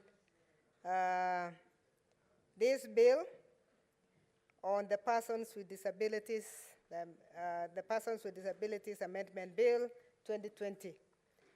Madam Speaker, I want to thank my co-mover, Senator Musuruve, who has done a great job. Senator, I think you are seconding the wrong bill. It's the special needs. Sorry, special needs. Yeah, it's bill number 19. I don't want to be like the governor of Embu.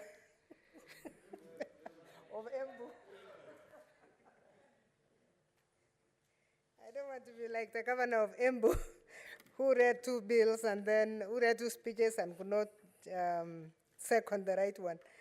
I want to thank Senator Musuruve for this special needs education bill. Madam Speaker, I second this bill, knowing very well that education is a right to every child in this country. This bill is an act of Parliament that is supposed to provide for education of learners with special education needs for the conduct of the education institutions as regards special needs learners and for connected purposes. This is a very important bill because according to the Constitution of Kenya, every child has a right to education. Madam Speaker, last week I visited a school in Kakamega because I'm a member of the National Fund for the Disabled of Kenya. This school is a very special school, St. Monica School for the Deaf, because it is the only one in that region and in the North Rift region. We actually call it the institution for Western Kenya, because in Uasin Gishu, for example, we have a school for the deaf that only takes care of primary school, while It takes care of primary schools. And after that, we offload our children to this St. Monica school in Kakamega. What does it tell us? It tells us that the education needs of our children is unmet completely. Because our whole county cannot have a primary school without a secondary school, and we cannot have one secondary school in our whole region, because that school is fed by North Rift, all the counties in North Rift, and it's also fed by all the counties in Western Kenya. So the provisions of this bill to enable proper education for these children is a very, very important aspect of this bill. Because the rights of learners with special needs are like any other learners. The sad thing in our country is that the special needs learners for a very long time were ignored.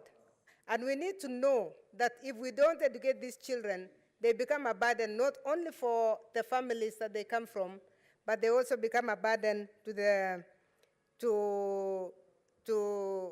nation. One of the aspects of this bill is about access to quality education.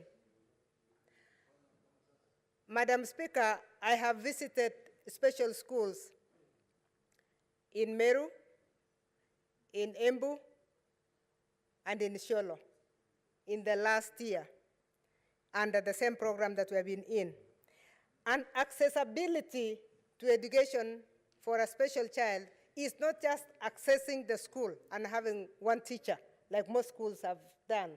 In most of the schools that we visited, they only had one teacher in special education, especially where there is integration. And the integration in the education in the classrooms, you find that the children are not getting enough attention. Why am I saying this? Children that are disabled in one way or the other need extra attention beyond the reading of the books that they have. And we went to one school that was dealing with physical disability. Madam Speaker, what shocked us is the fact that there are no ramps for the children to access the classrooms that they're supposed to be in. And if there are no ramps for them to access the classroom, then already they have been discriminated, already they have been locked out. So when we talk of the rights of the learners that have this the special needs learners, we must consider the fact that it is not only the education content we are looking for, but we are looking for accessibility to the learning institution itself, and even the mobility within the school. So we were in this school where the other children are simply lifting the wheelchairs for those who have wheelchairs, who are lucky to have wheelchairs. What we also discovered, because we had a meeting with parents, is that these special children, if they are not taken to school, the mothers have no other job except to take care of the special children. Madam Speaker, when we say every child has a right to education, it is not the child to conform to the institution, it is the institution to conform to the child.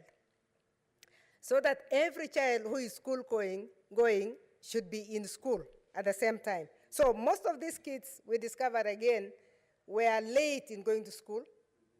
Some of them were going to school when they are already 14. Why? Because parents have been left to spend their time training them how to cope with the other children. If truly, as our Constitution says, the right to education belongs to every child, it is very important that the school conforms to the children that go to school and they take care of them, because it is their right. Madam Speaker, you being a mother, you know that we don't choose the children that we deliver. It's only God who gives you the child. And whatever child comes forth from our mothers in this country should be taken care of by the country. When you talk of the Braille language, for example, which we said in Kenya we have Kenyan children must learn a sign language in their school. When we had public participation for one of our bills, a parent came and told us one thing that is clear discrimination in our schools. They said, if you teach a special child a language that they know how to communicate with you and with their teachers, how do they communicate with the other children? And it is time that we think as a country how we enable the children at the level of education to communicate with the other children. In fact, in the case of the schools for the deaf, this mother, who was a mother of a deaf child, came out very strongly that their languages, the language of the deaf is sign language. The language of the blind is the Braille. And she asked a very big question. Why would we, under the CBC program, teach all our children up to class 4 all these languages? Reason is to allow interaction between our children, whether you are disabled or you are enabled, because all of us are enabled differently. And I think these are some of the bold steps that we need to go even beyond as we look at this bill.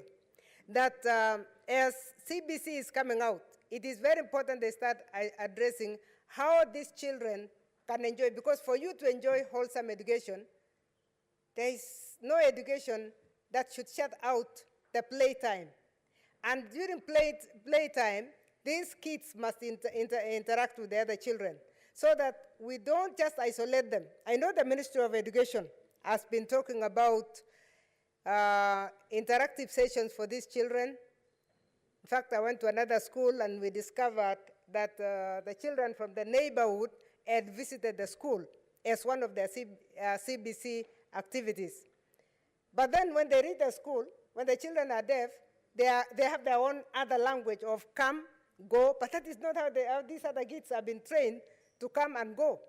You find them clapping for them, the others are putting up their hands because that is how they have been trained. So it is very, very important, and I wanted to mention this, that when we talk of special needs education, we need to broaden it beyond the child that is being trained so that other children can actually interact with them. And that's why I strongly believe that the ministry should start addressing how to make the special needs education more interactive, not just isolative. Because if we isolate our children into the various dockets for their own sake, we'll use that, yes. We use the Braille to train them so that they can go to university and be able to be professionals in their line. We use the same, the sign language, to train our deaf children to grow to their maximum potential. But then the interaction between our children is one that is extremely important. And so even as we look at the rights of the learners with special needs, we need to ask ourselves, where is their right to interact with the others? And that's why I strongly recommend that the Ministry of Education, it starts to give them interactive sessions, and I really want to support the recommendation that came from a parent that all our children should learn Braille up to grade 4. All our children should learn sign language up to grade 4, just as one of the languages. After all, we are very busy trying to teach our children to learn French. We are teaching them how to learn German and so forth. But if we can take care of, if we want to take good care of our special needs children, our education, special needs education, should be accommodative to make sure that these children, the rights of these children are completely addressed through access to education, access and mobility within the classrooms, and I think this has been articulated very well, and how to make the learning interactive so that we can fulfill what we are calling the the ministry is calling the accommodation of children with special needs within the other schools. It is a very good strategy that the ministry has. that we don't want to isolate them all the time, but we don't want them to come into class and also be isolated further because the other children are learning differently and they are learning more things than them. So we must really address them. Putting in infrastructure is a key issue. Facilitating the human resource, as was raised by my dear sister Musuruve, is very, very important. And I think it is this, one of the things that this bill has really done is to give the different levels of government roles. Because currently you find that there is a lot of suffering of the special needs children because nobody takes serious responsibility. In some cases, you hear a county government saying that's a national function. In other cases, you hear the national government saying the county has a lot of money. Why doesn't the county do it? This bing bong between the national and the county governments can actually bring a lot of problems, to this kind of special group that we need to pay attention to. So this bill has actually given very good, clear guidelines on who should take responsibility for what, and the responsibilities of the county governments have been clearly articulated. We know that the county governments are the closer ones to the children. They should be able to identify every child and to take to school. Also, if the county governments take special education very seriously, we should actually be seeing more schools. As I said earlier, for us in the county of Uasin Gishu to have a special school whose children progress to another county because we don't have is something that's not attainable in this time in our nation. Because for children to progress, you cannot have 40 children and then you send about 4 to a school in another county because there is no school. It is very important that the county governments take this very, very seriously and do the effective and efficient delivery of special needs education at that level so that our children can enjoy their education, Madam Speaker. Madam Speaker, I don't want to go further because I know a number of our colleagues would be interested in this, but I want to thank Senator Musuruve. She has really been a very, very special person in this House as far as special needs education is concerned, and a number of bills have come of age because of her. I would therefore like to leave it with those few remarks to support the bill on special needs education 2021. Thank you, Madam Speaker. To second the bill. Thank you. Thank you, Senator. I now propose the bill that the Special Needs Education Bill, Senate Bills number 44 of 2021, be now read a second time. Senator Samson Sherarge.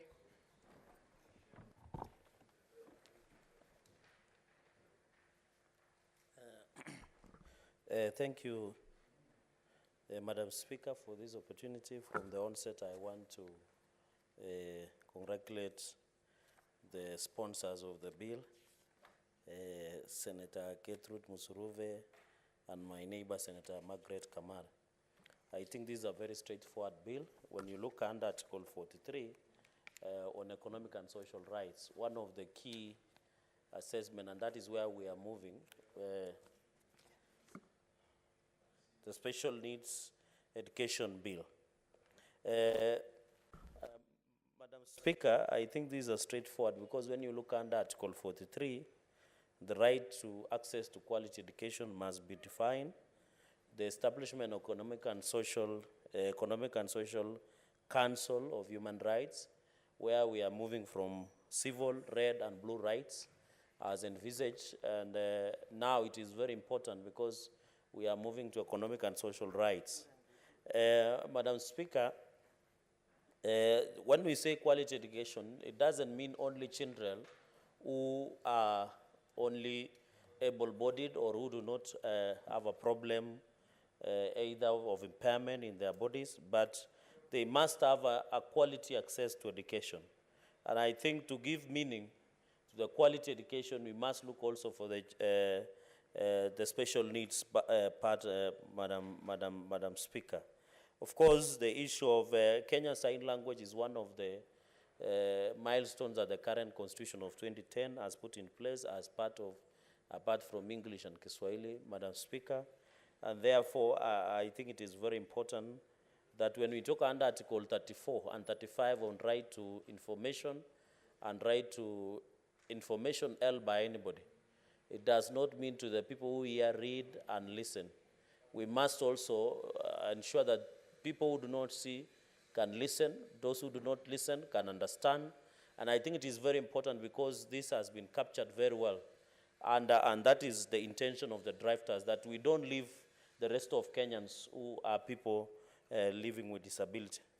And therefore, to give the meaning Article 34 and 35 on the rights to information and right to media, information freedom in the country, and also having Kenya Sign Language as one of the languages, Madam Speaker, is very critical. Madam Speaker, unfortunately, when you go to most of our schools and infrastructure, I can see the government is implementing CBC, and they are doing what you call rapid initiative in terms of adding classrooms or junior secondary schools in the CBC program. But I have not seen the BQ that the Ministry of Education, I want to believe because I have not seen, I've seen some of their BQs, but I have not seen some part where they are saying those classrooms must be disability friendly, where children who have disabilities can access those classrooms. So I think as I know Ministry of Education is watching, they must ensure even if they give local contractors within those schools, those classrooms must be friendly and accessible to the children that have disability. Madam Speaker, in Nandi, for example, we only have one school that offers special needs education, and that is Kapsabet School for the Deaf. That is for the primary, and I think that has been a challenge, as you have said, also in Wazingishu. We also have, and I think we need to, the Catholic Church has done impressive also. They have small homes programs where they try to assist students with the special needs. And when you go to Tindred, Madam Speaker, there are schools that are special homes that caters for children with special needs. And I think I want to thank, and I know there are many churches also who similar, not only the Catholic Church, but other churches, even the Muslim faithful, and many other religious groupings that have come up to assist the children with special needs. So I really want to appreciate, and the fact that there are many Kenyans, Madam Speaker, who also have a problem. They become disabled, temporary disability, others, and I agree with Senator Msuruve that we must allow the law, because you never know with the accidents that happen here and there, many people who are able-bodied are now disabled, and therefore, because of also cancer and many other diseases, somebody can become from bad. So 3 things, Madam Speaker, so that I allow colleagues also to add, is of course, we have talked about the infrastructure. The issue is that we need also to appreciate, and I think Kenyans also should know that to get a child who's disabled is not bad, and you know there are cultures who frown upon.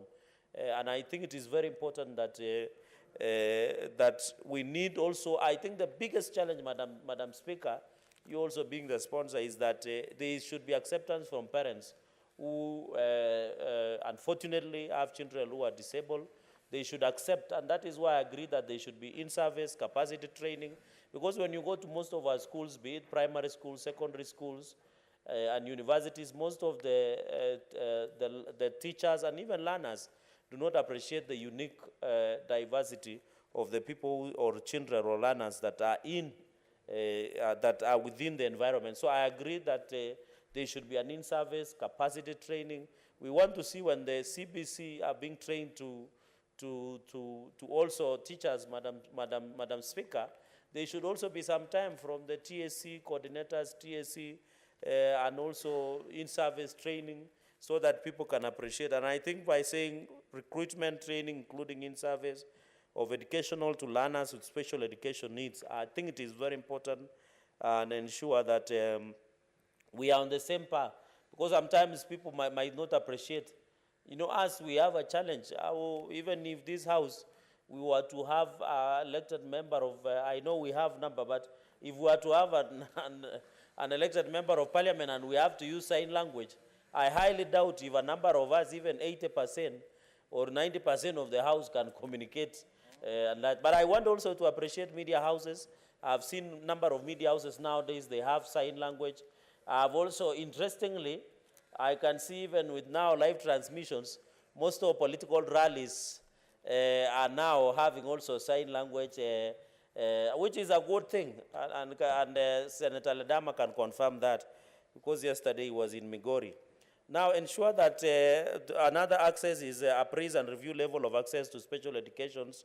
And of course, we must ensure, because, Madam Speaker, the exams that are done by, there is no special exams for one group, simply because, but I think it is also, it is good to give standards that are always there, Madam Chair. One of the important things is that the registration process, of course, has been well elaborated. I would not have much, because the principles of natural justice has been put in place, where when you want to register and closure of special needs schools, there should be adequate time. I hope this, given adequate written notice to the institution, should be 3 months or 90 days, so that it become practicable. And also, of course, transfer of students, because non-compliance also, you must be aware. For example, Nandi, we have only one school for special needs. So if you want to close one, how do you ensure there is smooth transition? So that 90 days, Madam Chair, will allow proper management. Madam Chair, I wanted to comment something only on, something on the issue of role of county governments. I think because ECD, early childhood development, has been devolved. When you visit most of the ECD centers, especially in Nandi County, they are not what you call disability friendly. They don't have unique abolition block, access to the classrooms. And therefore, I think this is the challenge to governors and county governments, that when they build these ECD centers, early childhood development centers, they must ensure, Madam Speaker, that they are child disabled friendly. Because even to prepare a ramp, I heard the mover saying like this and this. I didn't understand this, like and this, but I thought she meant that they are not disability friendly. I hope it was not like this and this. But the point I'm trying to make, Madam Speaker, is even preparing the ramp into access of ECD, I don't think it needs a rocket scientist. So when you walk to classrooms in Nandi County and ECD, and I've seen they have even a CEO who is disabled, they should learn that to access those classrooms, especially in the ECD, I think they should ensure they are put in place, Madam Chair. So the county governments, especially since they are the ones starting most of the ECD, and also TVET, because there are students who go to technical vocational training centers. Madam Speaker, I expect that most of these TVET centers must also be disabled friendly in terms of learning, in terms of living. Even we want to see their hostels also, where the students live, even accessing where they use for their own cleaning. So, Madam Speaker, I really want to say that on the part of the county governments, they have a huge role, because somebody might ask, why is the Senate saying county government? They have a huge role because they are the ones who are in charge of VCDs, and then at some level, they are the ones that activate. I really want also to appeal another factor that the county governments must play a role is on the aspect of bursary disbursements. We expect, of course, I know there is always, in terms of hiring, they must give priority to people. But also when they disperse the bursaries, they should ensure that the children who have special needs, Madam Speaker, are given even 30% of bursary allocation, be it the CDF or even the county government bursary, so that you can ensure, and you know it's very expensive. I have met parents on several occasions, Madam Chair, who have children with special needs, and they tell you the cost of keeping a student with special needs in school is a bit higher. It's a bit expensive than a normal student who would go to an ordinary school, Madam Speaker. So I really want to call that the bursary allocation, we should not only emphasize on when we are hiring, but also we must ensure And of course, the TSC, as I've said before. So, Madam Chair, by and large, these are very straightforward. And the bill on the Special Needs Education Bill 2021, Madam Chair, is one of the key bills that will allow us to be compliant in terms of human rights. Because we cannot talk about Article 43 and access to quality education when we cannot ensure that we have put the necessary legislative framework that we have in place. So I really want to appeal to our colleagues. This one can be one of the legacy.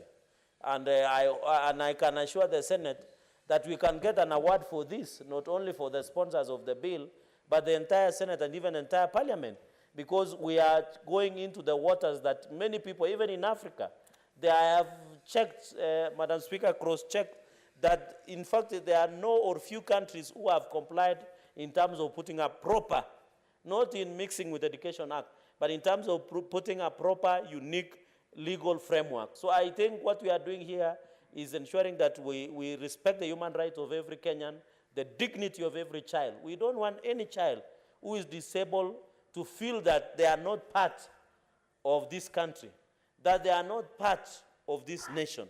And I have not heard, Madam Chair, as I conclude, and I hope all those people who are running for president must also make an undertaking that the people living with disability, especially our learners, they must be given priority to ensure they access quality education. So with those very many remarks, Madam Speaker, I thank you, congratulate you and your co-sponsor, and wish you the best, and I hope that this can be the legacy of the Senate of this session. I thank you, Madam Speaker. And of course, to tell our colleagues who will be governors, please make sure you implement this law.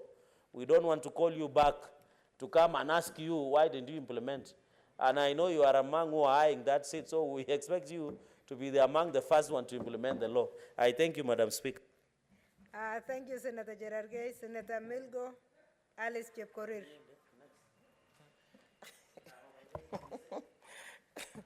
Thank you, Madam Speaker, for this chance to also contribute to this bill. First of all, let me take this opportunity to thank the sponsors, Senator Dr. Gertrude Musurube and Senator Professor Kamar, which is yourself, for sponsoring such a very critical bill. This bill has been in my committee for some time, and I think I'm part of the people who are very excited today that it has come to the floor of the House, and it is my hope that this bill will be able to to transit to the next level and even be ascended to before the end of this Senate period. Madam Speaker, education is actually a fundamental right that is enshrined in our Constitution, and furthermore, the Bill of Rights, stated in Article 43(1)(f) states that every person has a right to education, and Article 53(1)(p) states that basic education is a right of every child in Kenya. However, for many years, children with disabilities are really suffered because of a lack of a legal framework to speak to their issues. Madam Speaker, we have had several challenges in the villages. I think every one of the senators will be given a chance. They'll be able to keep various scenarios of how kids with special needs are really suffered because they cannot be able to access education as stated in the Bill of Rights or as stated in the Constitution. And even if they access, what happens is that the infrastructure, the learners, the teachers cannot be able to actually provide what we call quality education, because access is one aspect and quality is another aspect. Madam Speaker, I want to say that this bill has really spoken to very many issues that I hope upon implementation, this shall go a long way to ensure that the special needs child is actually considered. Madam Speaker, in part one of this bill is speaking to very many issues in terms of that is preliminary, the definition of terms, and when it comes to part two, in terms of the objects, Madam Speaker, this one even recognizes the importance of parents and family when it comes to special needs education. at this particular juncture, Madam Speaker, even CPC of late has actually brought on board parents, and I hope more than ever before, these special needs parents and families shall be brought on board to ensure that actually learning takes place when it comes to these particular kids. Madam Speaker, this bill has played a very critical role in terms of setting out the national role as well as the county roles. Madam Speaker, of course, as usual, the national role should be setting out the strategy, the plans, the curriculum, and the policy to be followed up to ensure that special needs education is delivered in the best way possible. Madam Speaker, if you visiting the various schools, I remember some time back on a visit to some schools in Wasenkishu, we managed to visit one school that was a special school just to look at the delivery of CPC. And we found that there was a disconnect between what the teacher was actually presenting and what the kids were actually taking in. This immediately showed us that there is something that needs to be done as a matter of urgency to ensure that special needs education is given the attention it deserves to ensure that every child is not left behind. When we talk about not leaving anyone behind, and we leave the special needs kids, I think you yourself, Madam Speaker, have spoken critically or with a lot of passion about how parents with special needs kids actually serve. And even in this case, they will be able to go through an education system and be able to be self-reliant. I think this will go a long way to actually relieve those particular parents, or in this case, guardians. Madam Speaker, Kenya is implementing CPC, which is a skills-intensive kind of education. And it is our hope that with this bill, we hope special needs kids will further have the teachers that are going to teach them, having even more, or in this case, skills that speak to their needs more than ever before, because these ones, their needs go beyond the ordinary child.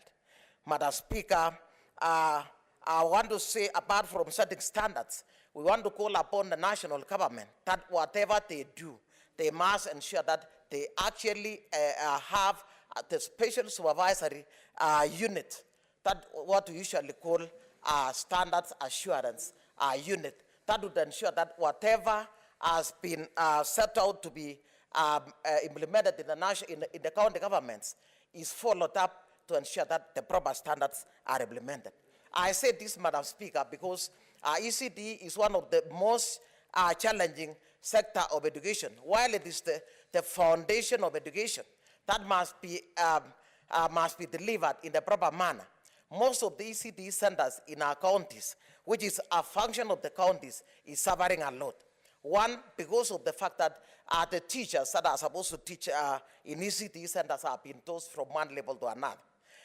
The county government that is supposed to remunerate them keeps on blaming the national government that it actually sent the function of ECD and never sent it together with funding. When we speak to the national government is saying everything else was, the whole function was sent to the county governments, but then they only lack, that is, issues of delivery. And as I'm speaking right now, Madam Speaker, ECD centers have suffered a lot. The infrastructure may be put up, and then there are no proper sanitation, no proper materials, teaching materials. Teachers are not even sufficient. Yet that is the function of the county governments. And as we talk of special needs, in fact, the major, I think special needs education, while it is still a function of the national government, most of the infrastructure, which is supposed to be implemented by the county governments, is of course domiciled at the counties. And in this case, we expect that the special needs classroom will be up to the specification that is given out by the public institutions, that is the public codes, Madam Speaker, public that designs and provide for the necessary infrastructure. Because when it comes to implementation, we do realize that part of the county functions that this bill are specified is actually to implement this by putting up the infrastructure. And the infrastructure, as I was comparing to the ECD center, they must be able to take up this challenge and put up the specified classrooms, because when it comes to special needs kids, Madam Speaker, unless there are ramps, unless there are the proper sanitary facilities, those kids will have a poor environment to be able to learn, because kids may be in school, but then learning is not taking place. Madam Speaker, county governments are supposed to even establish what we are calling that is assessment centers to be able to place these special needs kids in the right areas. And therefore, we are calling upon the national government, upon ascension of this particular bill, that the board that is going to manage these particular institutions must look out to ensure that those classrooms have got the necessary facilities.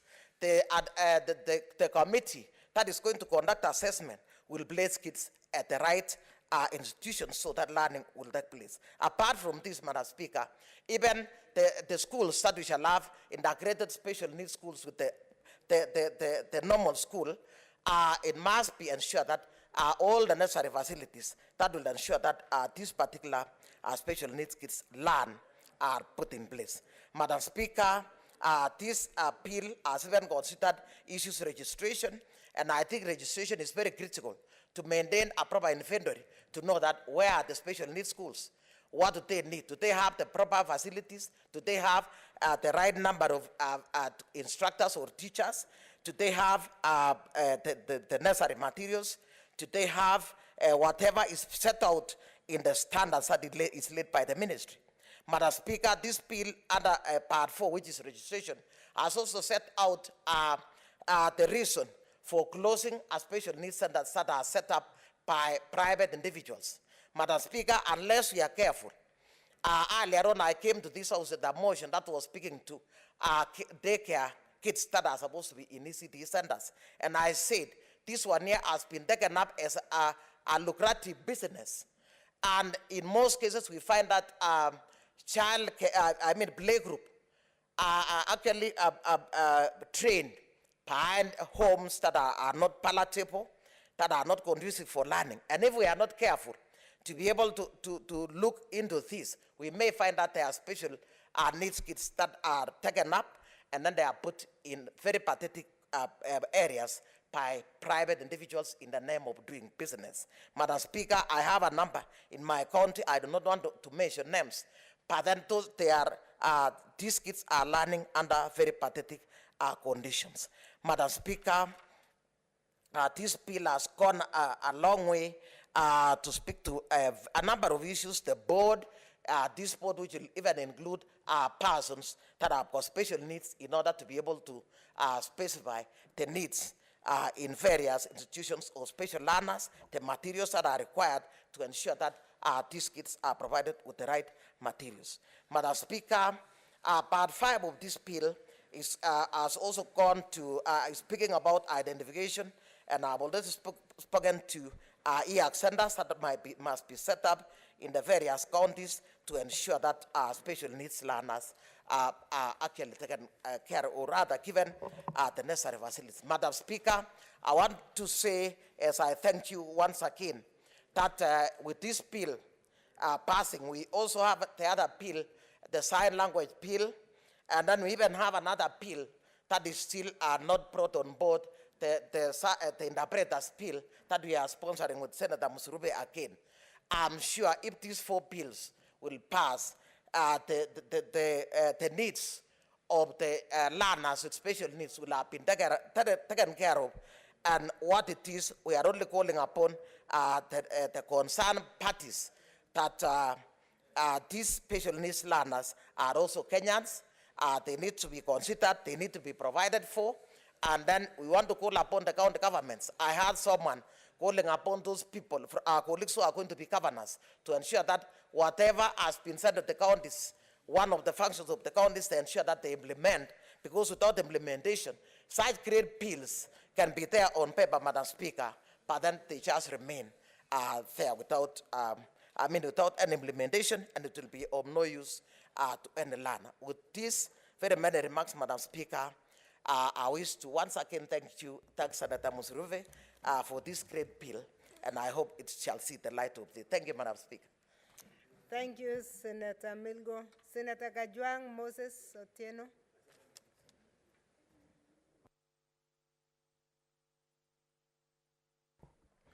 Madam Speaker, I rise to support this bill that has been ably sponsored by Senator Musuruve and Senator Professor Kamar, two senators who have distinguished themselves, not just in the House, but when it comes to issues of education, training, capacity development in this republic. Madam Speaker, I am a proud student of one of the co-sponsors of this bill, Senator Professor Kamar, who was my senior principal while I was at Moi University. Madam Speaker, I've also heard the passion with which Senator Dr. Gertrude Musuruve has spoken about her commitment to special needs education. I don't think there's anybody in this House with that kind of passion, with that kind of experience, with that kind of training. I therefore want to support this bill without any equivocation, Madam Speaker, because I believe that it has been drafted by two very eminent members of this House who understand how education ought to be. I also take note, Madam Speaker, that whereas the Constitution in the 4th schedule has given responsibility for early childhood education, vocational training institutes and village polytechnics to county governments, special needs education cuts across all these institutions. We must start thinking about it from early childhood. We must think about it at primary. We must think about it at secondary and at university level. And therefore, this becomes a very, very important shared responsibility between county governments and national governments. Madam Speaker, when we think about disability, there's a lot of stigma that is associated with it. And yet, it has been said for a very long time that disability is not inability. We have seen that in many cases, disability has been caused by poverty. In fact, Madam Speaker, many a times you will hear people say that one is poor and disabled. Poor because they are disabled and disabled because they are poor.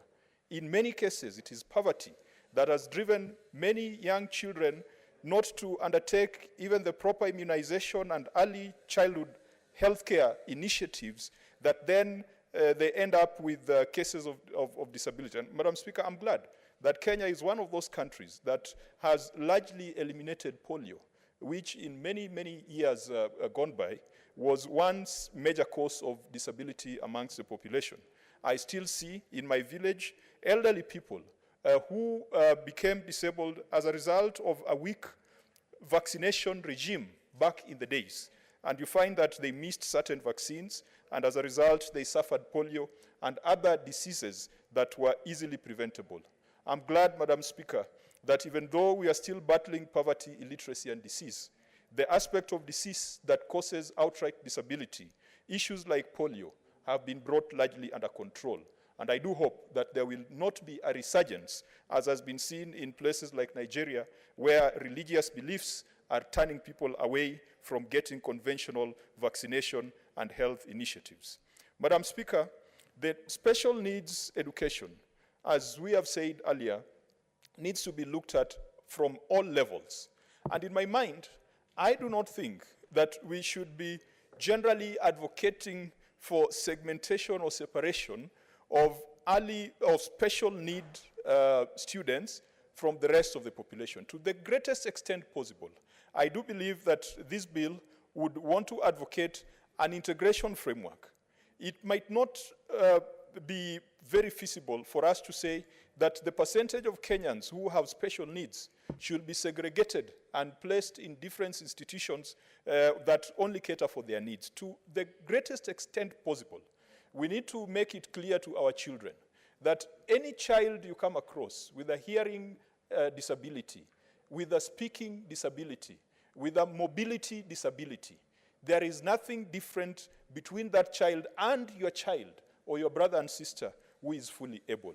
Perhaps they would be disabled in one way, but greatly gifted in another. Madam Speaker, I would wish to see a school like where my son goes to, a situation where children with special needs are integrated into the curriculum and integrated into the programs in a manner that still respects their special abilities. I would like to see ramps established in those institutions. I would like to see Braille being available in those institutions for students with reading and seeing disability. I would like to see the integration of technology in those institutions so that these children can take advantage of their special abilities, not inability, but special abilities, and to be part of the bigger community of other children. So, Madam Speaker, in drafting this bill, I hope you've taken into consideration that we are not talking of segregation or concentration camps for children with special needs so that they can be trained in a different environment, but integration so that those children who seem to be born with all their physical abilities intact can learn to interpret and can learn to integrate and live together with those with special needs. Madam Speaker, we have many, many Kenyans who have battled in a disability or special ability and have become very prominent today. Senator Gertrude Musurve is an example, a very shining example in this House. Senator Mwaura is another very shining example. Even in the last parliament, we had people like Senator Leshore.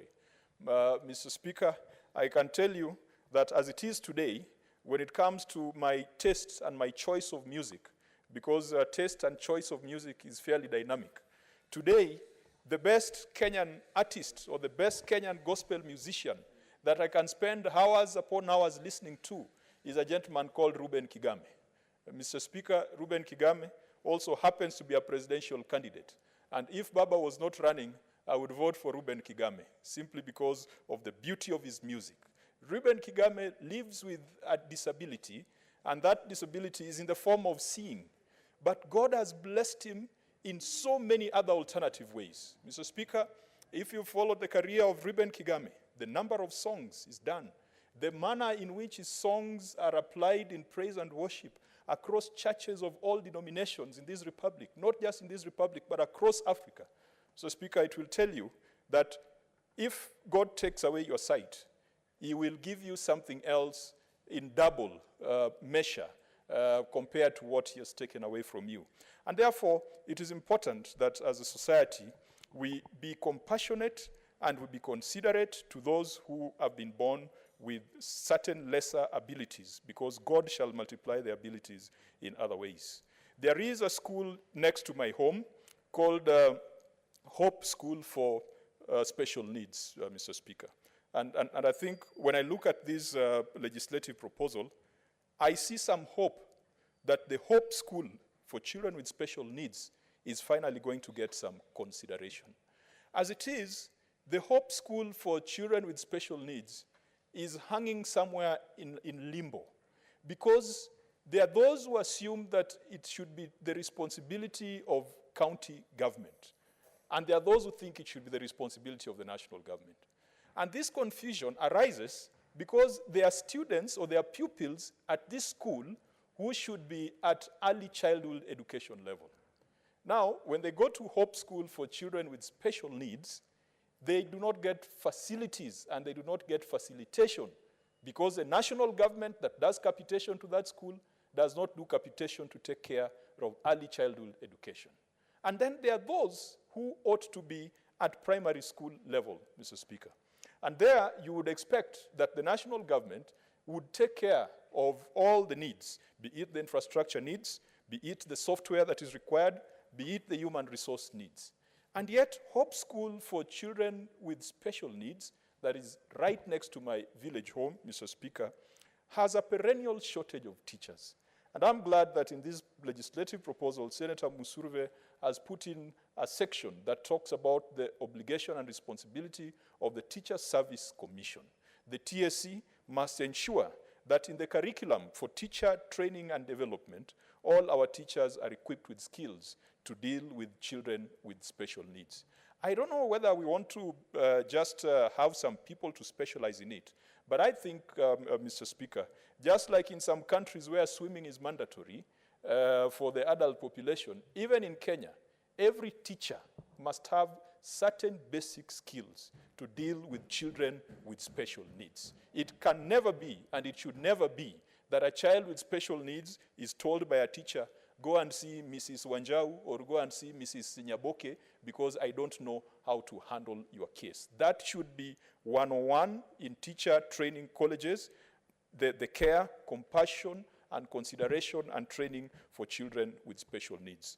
When this bill eventually becomes law, because I believe that this is a bill that we should prioritize as a house, and the other house should also prioritize it so that it becomes a legacy of this parliament. When this bill becomes law, Mr. Speaker, I'm confident that Hope School for Children with Special Needs will finally get consideration under the national government CDF, which has been used to finance infrastructure for schools. Many of the CDF committees are only looking at primary and secondary schools, and they are not looking at this special needs school. Because as I said earlier, there are those who think they should be taken care of by county governments, and there are those who think that the national government should finance them directly. So I'm hopeful that Hope School is going to get some money that will go into infrastructure. Admittedly, I know that this particular school has benefited from some allocation from the CDF of Suba North, but I think that in a constituency that probably has 30 secondary schools and maybe 3 or 4 special needs schools, there needs to be some proportional allocation, some special consideration for the special needs schools, because they are fewer and yet they've got a higher transformational impact. Mr. Speaker, I also am hopeful that Hope School for Children with Special Needs will get teachers seconded by the Teacher Service Commission. When we started this school as a community initiative, we benefited a lot from volunteers who came from the United Kingdom. And Mr. Speaker, the stigma that we have put on children with special needs has prevented certain cultures and communities from bringing these children outside. Mr. Speaker, they are cultures, and we should not be afraid to say this, where if you gave birth to a child who's a hunchback, for example, you'll be ostracized. You as a parent, you'll be ostracized. You will never be able to ascend to leadership in that community because they'll say that how can you lead us and you gave birth to a child who's a hunchback? If you gave birth to a child with some hearing or physical disability, you would be ostracized and you'll be stigmatized. And we must speak out against that stigma, Mr. Speaker. Earlier on, we had a petition that was talking about the misery that women go through, especially when they lose their children prematurely. There are a lot of things that would happen if we don't invest in a proper and sound healthcare system, Mr. Speaker. If we don't ensure that our women have got access to hospitals and clinics where they can go for prenatal visits, if we don't ensure that there's proper and equitable distribution of vaccines and immunization facilities across the country, there are children who will either be born with disabilities or who will fall into disability for no cause or for no fault of their own. And so that stigma, we should toss it out of the window, and we should treat everyone, all our children, in a manner that makes them feel comfortable and makes them feel proud to be part of this country called Kenya. And so when we started this school, we had very, very few teachers who had the skills to deal with children with special needs. And we had to benefit from volunteers who came from the United Kingdom. And Mr. Speaker, the volunteers that usually come from the UK or from the US, those volunteer corps, they are generally not trained. All they have is a big heart. So sometimes we cede our compassion to foreigners due to our own lack of compassion. We have people who are probably very well trained in this country, but they are not compassionate. So you take them to a school with children with special needs, they mistreat those children. We saw sometimes those children who perhaps had some mental difficulties being tied on poles and posts like cattle, like animals. And yet, these actions are being done by persons who are supposed to have had training. Training is not enough. Compassion, Mr. Speaker. And we saw that. We saw that when we had the British volunteers. There were young girls, young boys who had just completed, perhaps some of them were 19 years, 20 years old, 21 years old, but they showed us what compassion means and what difference it makes. That person who has been, the entire society has given up on them, that their job is to roam around the marketplace and to collect garbage at the end of the day, that person, given an opportunity, there is a talent and a skill and an ability in them that can be nurtured to make them useful members of society. And Mr. Speaker, we need to look at that. We need to look at those persons born or who have acquired or disabilities in the course of their lives. Let's give them equal opportunities. Let's give them not just equal opportunities, let's provide equitable opportunities so that they're able to exploit their hidden potential. And as I said, Ruben Kigame being a very good example of a musician who has overcome adversity to today run for the presidency. And the fact that he's not getting a lot of coverage in the media is simply because besides his talent and compassion and skills, he has not stolen money to be able to stage big shows and big convoys like everybody else. But Mr. Speaker, I want to wish Ruben Kigame well, because he's going to be a very good representative of the small community that we have, of persons who are born or who acquired some disabilities, but have overcome them to achieve and to accomplish much more than those who God gave all their faculties. But, Mr. Speaker, I pray that we fast track this particular bill, and I pray that this, again, as Senator Cherargei had said, this becomes a poster bill from the Senate and from this Parliament. Mr. Speaker, with that, I beg to support, and I'm eagerly waiting for the vote so that this bill can get to the President's desk. Thank you, Mr. Speaker. Senator Dr. Agnes Zani. Thank you. Thank you, Mr. Speaker. I wish to support this bill and congratulate Senator Musuruve and Senator Kamar. They're both members of Education Committee, past and present, so we've interrogated and interacted with this bill at different times. We've also had experiences within Education Committee, for example, and I've had other senators mention, where we have visited schools and we have seen that as much as special needs children are integrated, when you really go there, you find that the integration levels are not suitable for the special needs children. You find, for example, in one school where we went, we found a child who could not hear, who could not speak. But we found, it was a small girl, I think, who had been put in a pen. And you could see that this child was in great difficulty and needed really specialized care, but that specialized care didn't seem to be coming through.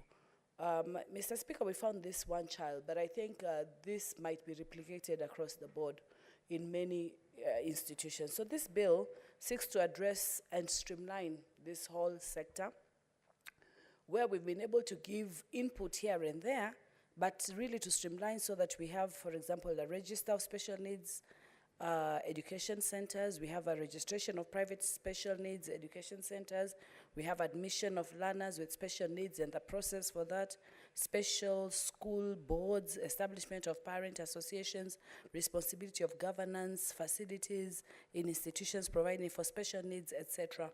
We also have in part 5, identification and assessment of children with special needs, register of learners with special needs, identification of the same, establishment of special needs education advisory boards.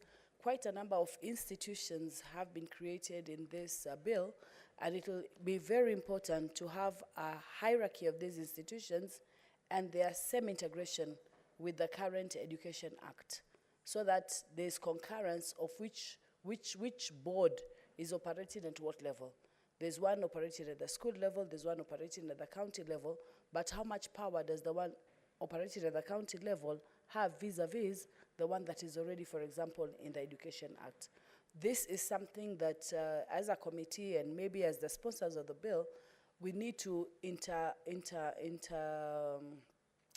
with, so that we have a sense, because every time you create various institutions, then you have a situation where these institutions, because it's about power, so others will be saying we have these responsibilities already there. And Mr. Speaker, I will be giving an example of some of the clauses, for example, that are speaking to these responsibilities or should be speaking to these responsibilities as we continue to integrate this. But this bill really goes to look at the integration of the various institutions, including Teacher Service Commission, being put on board there with the responsibilities of governing bodies, and also disqualification from receiving funding for those who have not kept to certain laws. Quality assurance has been mentioned, very, very key, and I already gave an example where really it becomes very important that quality assurance is put into place. Mr. Speaker, most of the time when we talk of special needs, we just make assumptions about key specific special needs categories. And many times we deal with what is physically seen, but we also have special needs that might not be very, very obvious to be seen, you know, schizophrenic, for example, and maniac attacks, and others that can come as a result of psychological processes. And I think these also. So I think at the point of the registration and having somebody at the level of the county who is able to really vet the children, this becomes very, very important. Last, I just want to mention that this bill also talks about the registration of home-based special education learners and what it means. And we know that in many communities, many times, we find children have been put aside and they're not even allowed to interact with the activities of the family. So this bill does very specific, good in terms of this field. For example, it hopes to provide a framework for the realization of the right of education. It also provides standards which are very, very key, and these standards in the long term to be uniform across each county. At clause 4, the issue of every person shall, in formulating their functions under this act, be guided by various principles. I just want to talk about G, ensuring the intervention are based on objective information and methods, and that monitoring mechanisms and regular evaluations are established, so that at the end of the day, you can get these special needs learners to be able to make something out for themselves. I think I've had Senator Kajwang mention this already. There's always a very special gift with people and students who have special needs. It's a question of identifying what it is. There's a talent that comes as a result. They might have one problem or one issue, but they have very many other benefits that they can actually bring to the board. The roles for county governments and national governments are well stipulated, and really moving with the national policy, and especially the 4th schedule of the Constitution, which talks about delivery of special needs education. So that is well contextualized, and that really needs to be put into the fore. Also providing necessary facilities, putting in place. Mr. Speaker, we have dwelt on this for the longest time, especially when we were dealing as a committee with the ECD bill and facilities in the schools, and ensuring that these facilities are there. At the end of the day, it will always become an issue of resources and resource allocation. And then the question comes, where should these resources come from, especially for devolved units? So should these resources come from national office? Should they come from the county? And we have found that there's a disconnect about how those resources should actually go to the county. Ring fencing has been suggested as one way to ensure that those funds, if they don't go as conditional grants, that they can be ring-fenced and used within the counties. But that's not always the case. And in this case, you have to be able to empower the county governments and the county governments and the county assemblies especially, so that they're able at the end of the day to find a way that they can budget for those funds, and those funds can be appropriately used. The issue of coordinating comes in at I, coordinating activities of state organs, institutions, the private sector, non-governmental organization, and community-based involved in matters relating to special needs. And this is it, just making sure that the whole interplay, some sort of multi-agency approach is put in so that all these can play a significant role.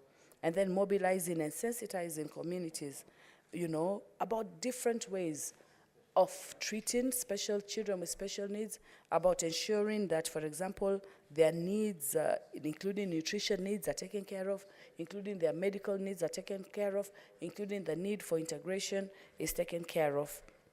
And then we have the registration and management of special needs education centers, and that is well formulated. Mr. Speaker, I go to clause 7, not clause 7, clause 12. And I just want to say, because this is second reading, of course, we're going to have amendments that are going to come at the committee of the whole. When the reading at clause 2 suggests, when you look at the clause 2, on the index, if I was to call it that, on the prefix where it gives the various clauses, clause 12 should be on special schools board. Now, when you go to clause 12, it is talking about that special schools board. Excuse me, Mr. Speaker, please kindly, could I have people consult in lower voices so I can even prosecute my thoughts? Thank you, Mr. Speaker. Proceed. So, yes, so if we look at clause 12, special schools board, when you go to clause 12, you expect to see this special, schools board, probably who are in that board and what they are doing, which is what you end up seeing. But the introduction of that clause is misleading. It starts with saying the following categories of learners. When you look further, there's no categories of learners that are mentioned in that clause. The following categories of learners shall be represented on the school board of an institution for learners with special education needs. So it's talking as though it's talking about the learners and who should be represented by those learners, but then it moves on now to give the categories. So it gives, for example, one person elected. So this is the formulation now of the special schools board. They should be formulated by one person elected among the parents, one representative, and it goes on up to 8. Mr. Speaker, clause 2 of 12 is indicative of what has not happened in clause 1. It states the board of management constituted under subsection 1 shall have an odd number of members. But when you look at clause 12, it has a total of 12, it has a total of 8 members. Or is this 7? This is 5, 6, 7, or these are 7. This is 7. So that is okay. I had looked at it, yes, so that makes it an odd number. I think the complication can come where now it says for the 7th member, in the case of a sponsored education center, one person nominated by that sponsor. But what if it is a center that is not under sponsored education? Then the membership will be 6, which will present it to be an odd number. So that clause might need just a little bit of rectification for clarity. Likewise, the information for clause 15, when we go to clause 15, on the description of the clause 15 is responsibility of the county education boards. But when we go to clause 15, where we have the responsibility of the county education boards, it says where a county education board is satisfied that the resource or facilities required for the delivery of special needs are not available. It's given a description for something else. When somebody sees responsibility of county education boards, we expect to see those responsibilities. And I think those responsibilities are contained in another clause. I think it is at clause where county board is of the opinion, for example, clause 21 has some of the responsibilities put in there. And then also at 19, every county education board shall maintain, register, and then every county board at 20. Every county board of education shall examine or cause to be examined, and then it gives specificities about that. So, Mr. Speaker, I think as we proceed with the bill, we need to be able to, for example, now at clause 22, there's clarity at 4, where the functions of the advisory board are clearly stipulated. Mr. Speaker, we know that every time we talk about all these institutions, especially at county level, people will sometimes be trying to take up some of the responsibilities. There might easily be an overlap. So when it comes to the county board, we need to be very, very specific what their responsibilities are, and that these have been clearly stipulated. For example, like the advisory board at clause 22 is very clear. To examine content, comment, and advise the Cabinet Secretary on any rules and regulations proposed to be made under this Act, to advise the Cabinet Secretary, to make annual report, such other functions. So the formalization of the various institutions is very, very good. I think what we need to do is just be able to get out all these responsibilities. I think it's really just a question of the technical putting of the various clauses at the various times. But it doesn't affect the content of the bill. The content of the bill is basically saying that this institution should be created, and then it gives the pros and cons, and then it gives the various responsibilities, but these need to be all put together.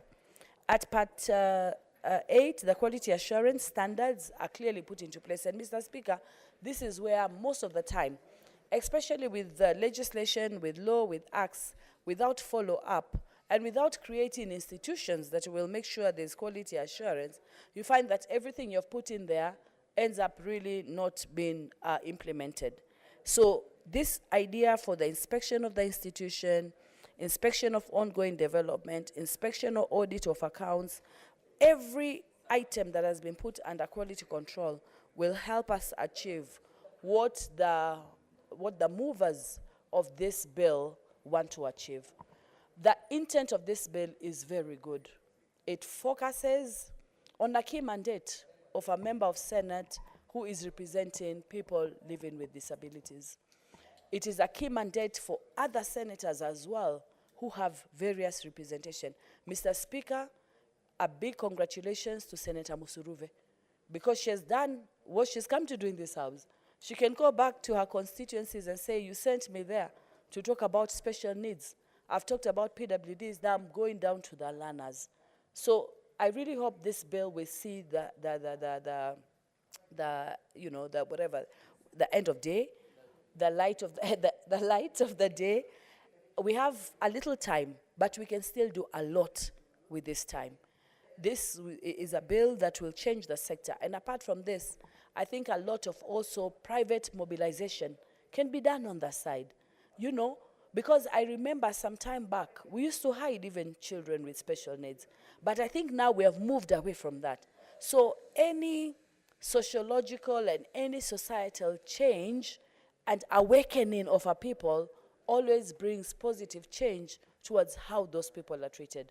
This is one positive change that is going to be recorded in the Senate for our progress to improve special needs education among our children. I support, Mr. Speaker.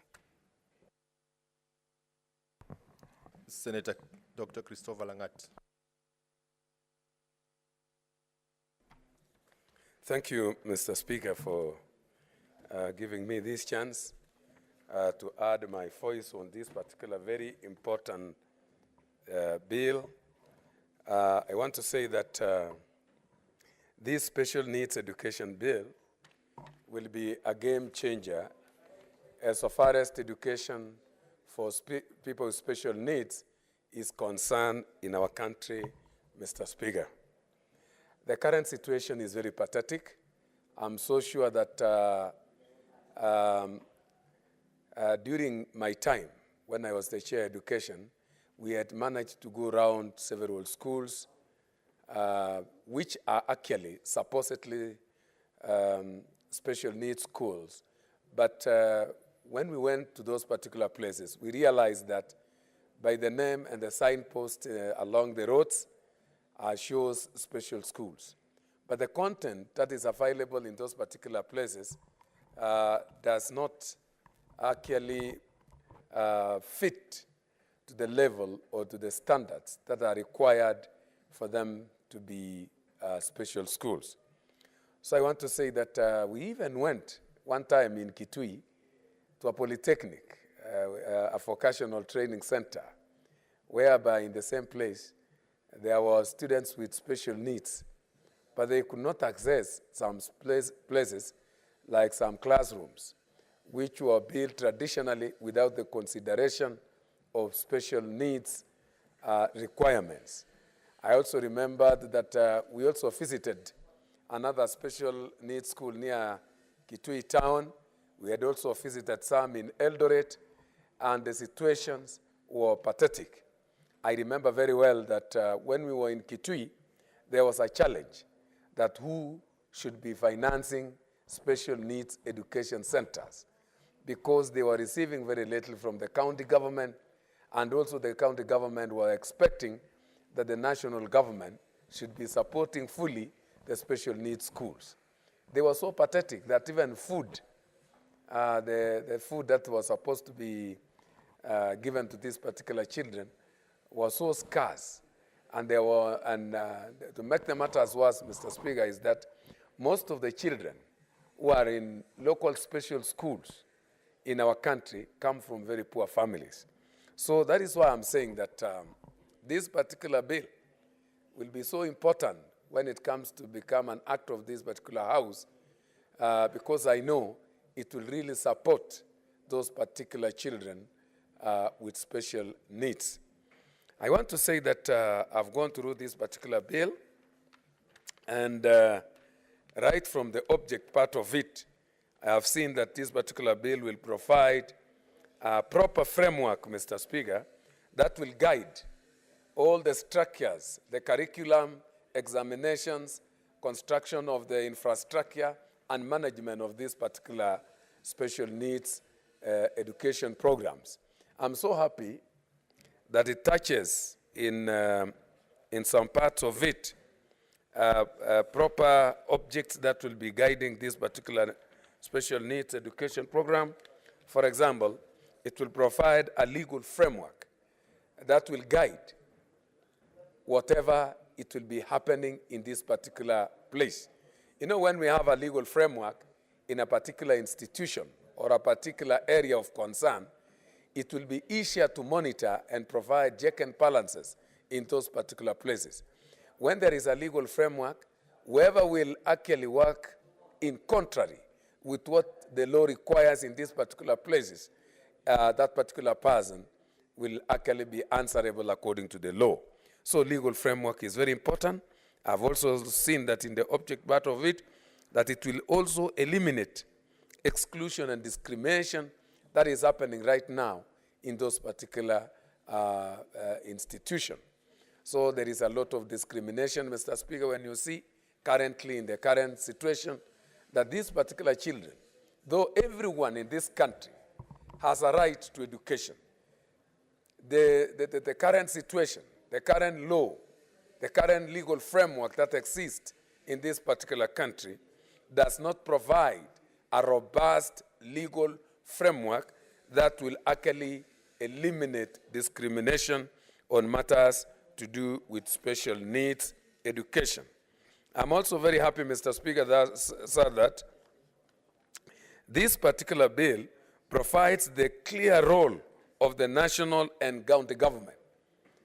Right now, you can see very well that, Mr. Speaker, that the high school, the secondary school education, the primary school education in this country, the tertiary education, and universities fall squarely in the hand of the national government.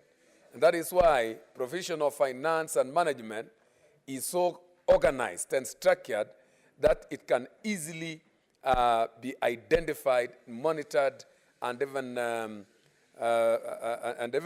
when it comes to matters to do with finance, it is so easy to tell who should be funding which particular level of education. When it comes to early childhood education, which I want to thank this committee also that during this particular period or during this particular tenure of ours, we managed to come up with early childhood education bill that is now providing effective framework to management, recruitment of teachers, and even structures of early childhood education in this country. And I'm very happy, Mr. Speaker, sir, that with the extension of that particular bill to an act of parliament, most of the counties today have really implemented it. One of the counties that I'm very happy that they have implemented that particular Early Childhood Education Act is Bomet County. That today, as we are speaking, the county government has employed 1,300 teachers to handle early childhood education on permanent and pensionable basis. I'm also happy that most of the counties have implemented that particular bill, and now they are providing feeding programs to our children in early childhood education.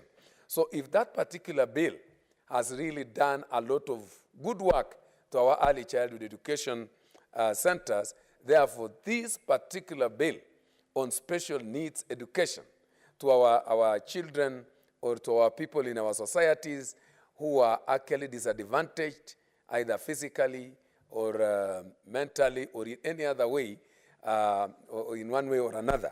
So this particular bill is very important, Mr. Speaker, because I've also seen in some part of it that it provides a framework for registration and management of special needs education centers.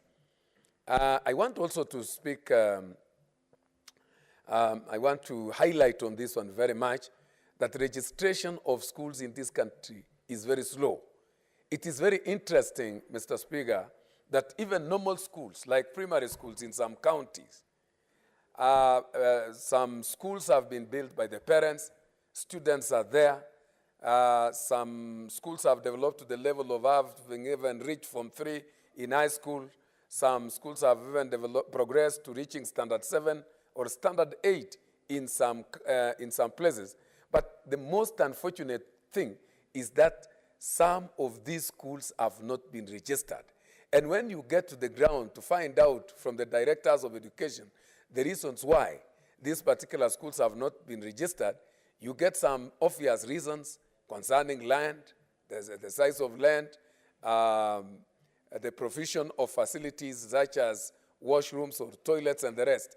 The government is refusing to register these schools, yet the same government is supposed to provide. Even with some places, you see the parents have struggled and put down some structures, still the government is not ready to register or support the parents to that particular extent. So I want to say that even in my county, I'm still struggling in Bomet County, that some schools, I have got about 5 schools that were supposed to register candidates for Standard 8. But because they have not been fully registered, Mr. Speaker, those particular schools have dispersed children to very far away centers to be registered. So I want to say the registration, even though there is a proper framework for registration in this particular country for secondary schools and primary schools, they lack government support. The government directors of education simply come with the quality assurance personnel to inspect what they have not assisted the parents to build. It is very ridiculous that instead of supporting the parents' effort to establish structures, they only go around to inspect them, and at times they close them without their support. The construction of classrooms in this country, Mr. Speaker, lies squarely on the ministry, not the parents. But it is very interesting that the same government is closing down some schools in some places that they are not getting to the standards to be registered, yet they are the ones who are supposed to provide structures to enable these particular schools to be registered. If now it is a struggle to implement the law within high schools and primary schools that already have got a framework, legal framework for registration, therefore, how worst is it when it comes to schools that provide special needs education? So I want to say that we should actually speed up the process of making sure that this particular law bill becomes the law in this particular country, so that it may really assist in the registration and management of special needs education centers. Currently, those schools which are good in the provision of special needs are only those which are managed by religious institutions, the churches. But when it comes to those which are managed by the government, currently, they are pathetic. When I was the chair of education, we managed to visit some. And really, I'm so sure that that is what motivated Senator Muzuruve, Dr. Muzuruve, and Professor Kamar to come up with this particular very important bill. This bill also provides identification and assessment of children with special education needs. Currently, assessment centers are very few in this country, and hardly, and they are not even known by the villagers everywhere. Another thing that I'm so sure it is lacking is actually information to this particular, to the particular families in remote areas that have got children with special needs. They rarely get the information on what is happening in assessment centers. So awareness should be made by the professional administration and everybody concerned so that these particular children are assessed and categorized accordingly to various institutions that provides their needs. I'm so sure even in the county that I come from, assessment center is only one. And one time I visited and it was so idle. Nobody was visiting that place, and the officers that were there somehow were relaxed and they don't have a clear structure on actually making public awareness on assessment to children with special needs. So I want to say that the identification and assessment of these children with special education needs is very important. You know, stigma also is so high in some communities, Mr. Speaker. Say that some parents are not even ready to take these particular children to assessment centers so that they could be assessed and be assisted accordingly. But I want to say that the provision by this particular bill on effective structure on assessment is very important. Another thing that really impressed me is the institutional management of special education, which is somehow lacking in our country, and I want to say this will be a game changer on matters to do with management of centers with special needs. And then the development and financing of special needs education. As I had said earlier, the greatest challenge that we really discovered when we were going around these particular special needs education centers in the Committee of Education is financing. We realized that these particular centers that are existing today with very poor structures that are meant for formal education or formal or normal people, what is lacking is financing. These particular schools are not well financed. The county governments somehow are not aware if it is their responsibility to finance these particular institutions for special needs. Neither the national government is also very much ready to provide financing to this particular institution. And I want to say, even a directorate should be created on matters to do with management and financing of these particular institutions for special needs in our country.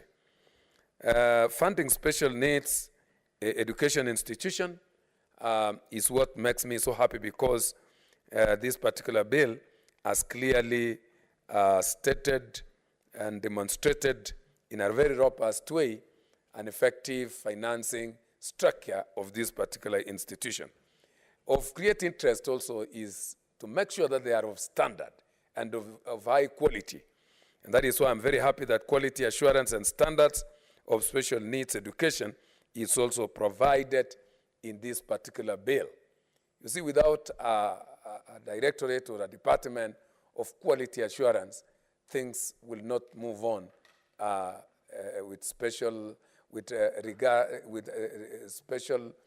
to the standards that are required. So to arrive at international standards in the provision of special needs education, this particular department is very important. And I want to say that the measure of a civilized society, Mr. Speaker, can be seen on how a particular government handles special interests like when it comes to gender, cognizance of gender. Another one is when it comes to handling our children, and more so is how we handle people with special needs.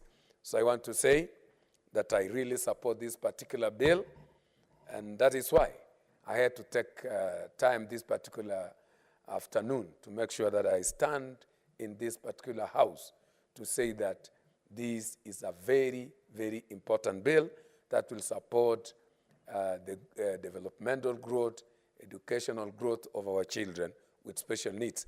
On top of this, Mr. Speaker, I would like also to ask our brothers in the National Assembly to make sure that such very important bills are given special time, and when it comes to handling it, they should handle it with a lot of decorum, so that within a very short time they are actually finished and become an act of parliament to support people in this country.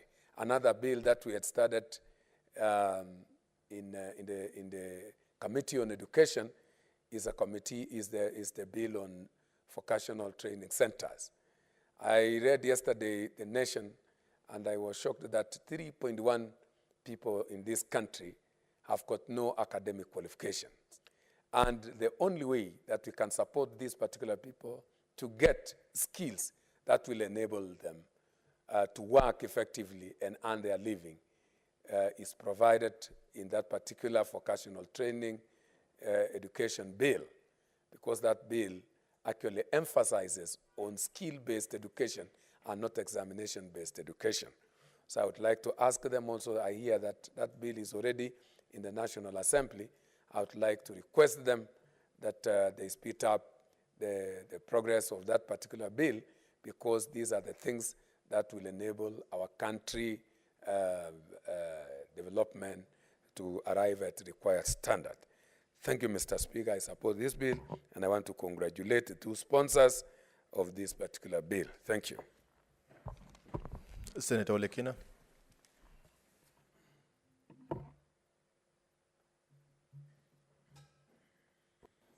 Mr. Speaker, I rise to support.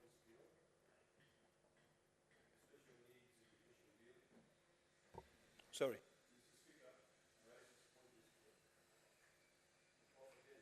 What's going on? Okay. Mr. Speaker, thank you. I rise to support this bill, the Special Needs Education Bill 2021, with amendments.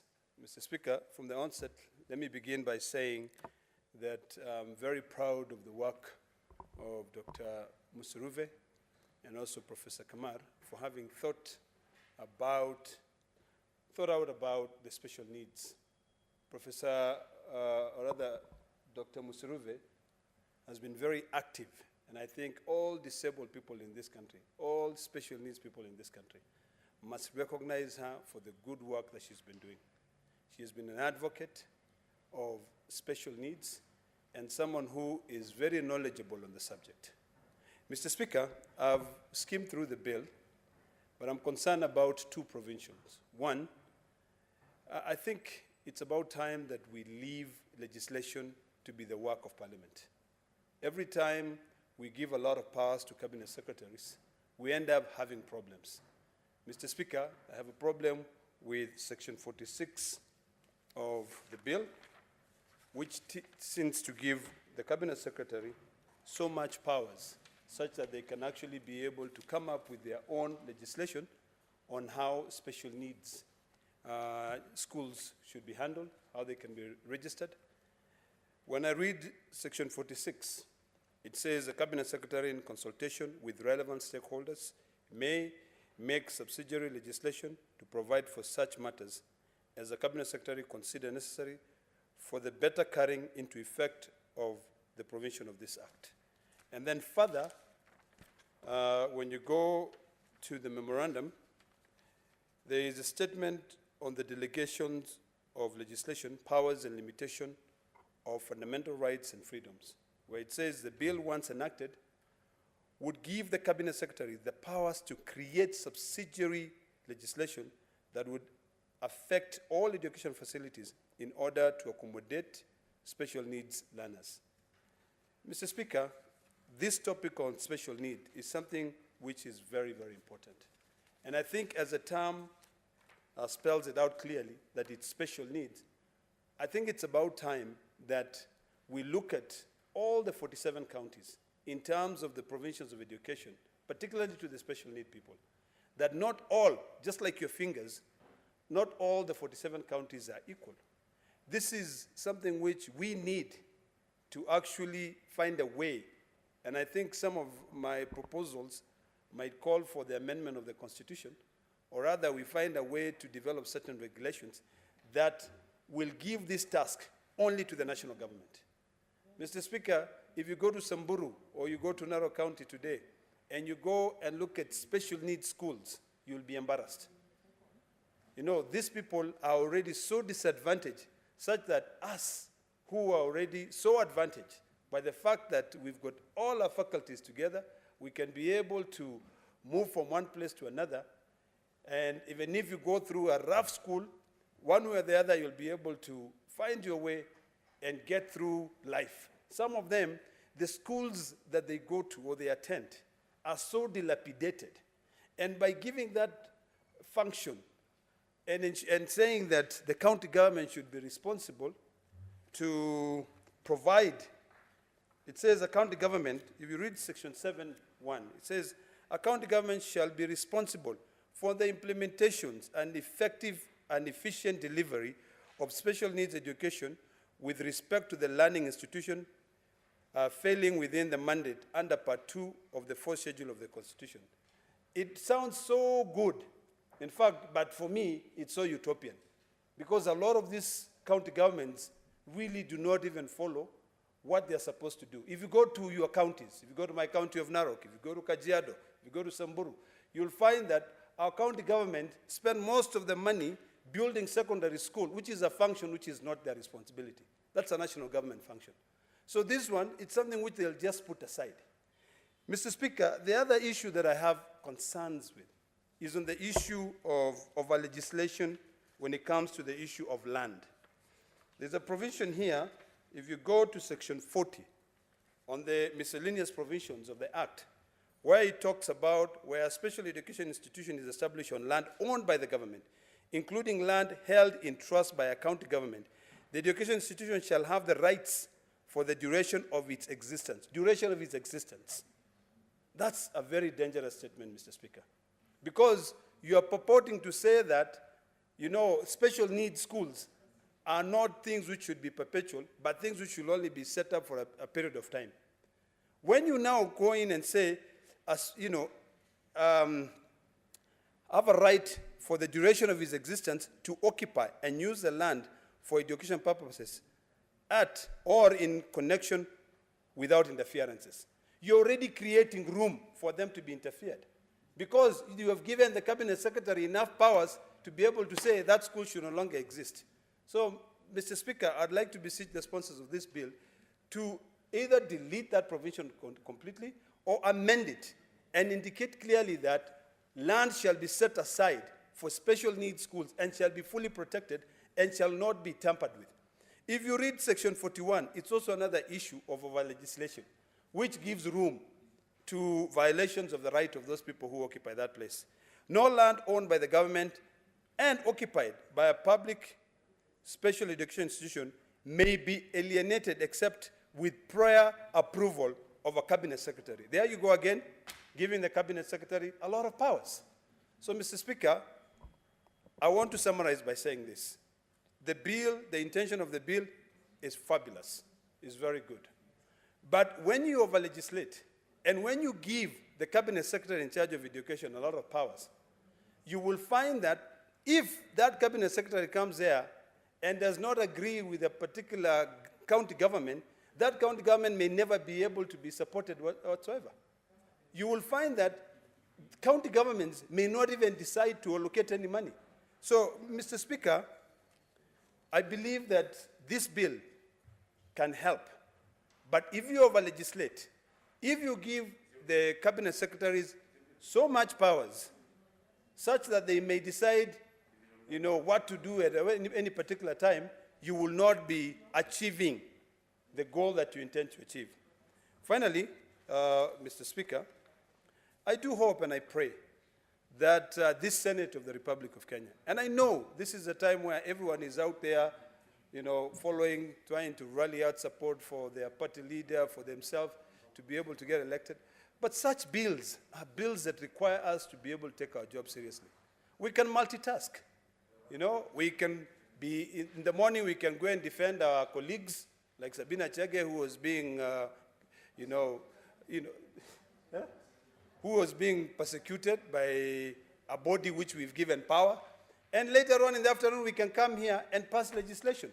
But when you look at this House, Mr. Speaker, and even if you go to the online platform, we are barely 10 of us.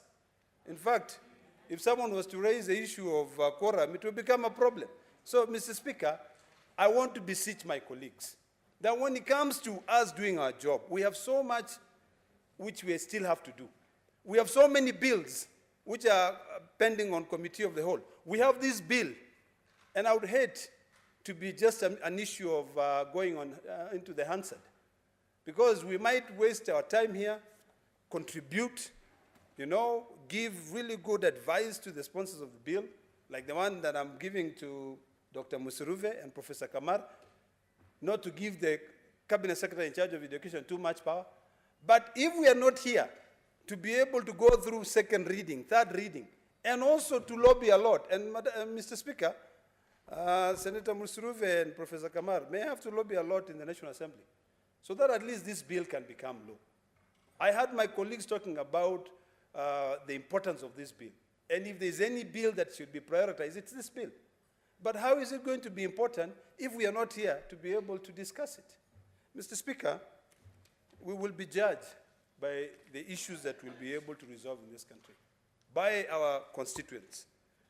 You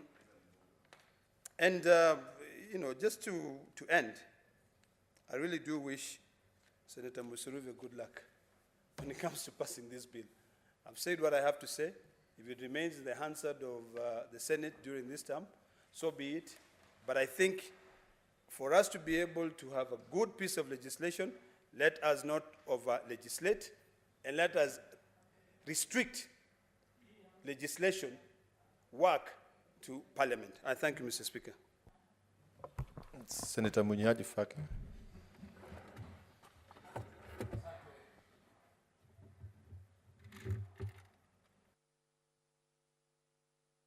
Asante Mheshimiwa Spika kunipa fursa ya kuchangia huu mswada wa mahitaji maalum ya elimu wa mwaka 2021.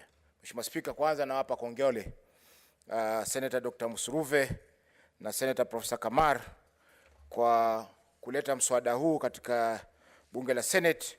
Mheshimiwa Spika, maseneta hawa wawili ni wana tajiriba kubwa katika mambo ya elimu, na kwa hivyo huu mswada ambao wameuleta hapa ni wa muhimu sana kwa mahitaji maalum ya watoto ambao wanasoma wakiwa na mahitaji maalum. Mheshimiwa Spika, nilibahatika mwaka jana Disemba, wakati wa siku ya watoto walemavu, kutembelea shule ya watoto wenye akili taathira mjini Mombasa, yani the Mombasa School for the Mentally Handicapped, ambapo Mheshimiwa Spika, nilipofika pale, kwa hakika watoto wote walikuwa wana furaha, kwa sababu ilikuwa wameelezwa kwamba kuna mgeni anakuja, na tukala chakula cha mchana na wao, na vile vile tukacheza mpira kidogo. Lakini Mheshimiwa Spika, niliona kwamba ipo haja ya shule kama hizi kupewa kipaumbele na kupewa misaada maalum ya kuona kwamba wale watoto walioko pale wanaangaliwa kisawasawa, wanapata chakula kisawasawa, na wanapata mahitaji yao yote kisawasawa. Mheshimiwa Spika, nilisikitika kwamba shule hiyo kutoka ijengwe karibu zaidi ya miaka 10 haijafanyiwa marekebisho ya aina yoyote, Mheshimiwa Spika. Na watoto walioko pale wote ni wenye akili taathira, na kwa hakika wale wasaidizi ama wale wanaoangalia watoto wale pamoja na walimu wao, Mheshimiwa Spika, walikuwa wanafanya kazi kubwa sana. Mheshimiwa Spika, wengi tukipata mtoto mwenye akili taathira huwa mara nyingi hatutaki hata watoke nje ya nyumba kwa sababu ni aibu. Lakini huu unyenyepaa ambao unaendelea, yani stigma hii ambayo inatokamana na watu kutokubali kwamba yule ni kiumbe cha Mwenyezi Mungu kama alivyoumbwa yeye, na kwamba yale matatizo aliyoko nayo wakati ataweza kupelekwa katika taasisi kama ile, itasaidia pakubwa kuboresha maisha ya kijana yule, na vile vile pia kumfanya kwamba awe ni mtu wa kutegemewa katika siku za usoni. Mheshimiwa Spika, tukija katika mswada, niko na mambo mawili ambayo ningependa kuyazingatia, kwamba kwanza kabisa ni kuwa ingekuwa kuna kipengele cha kusema kwamba elimu hii ya special needs, elimu hii ya watoto ambao wana mahitaji maalum ifanywe kwamba ni elimu ya bure.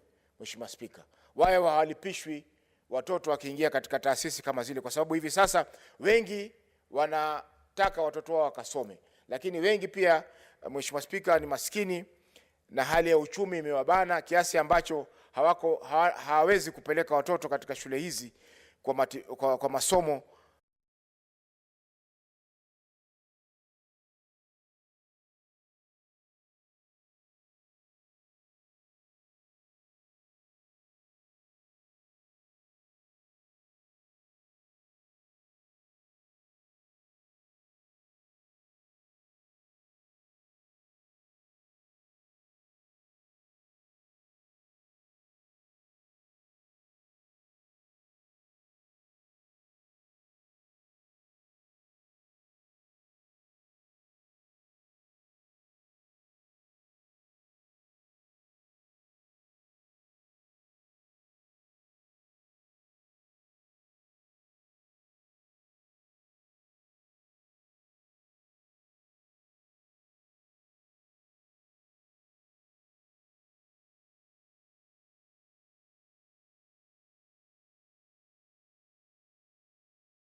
Thank you very much, Mr. Speaker.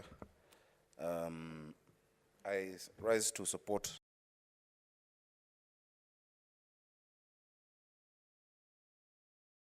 sponsored by Senator Gertrude Musuruve and Senator Margaret Kamar.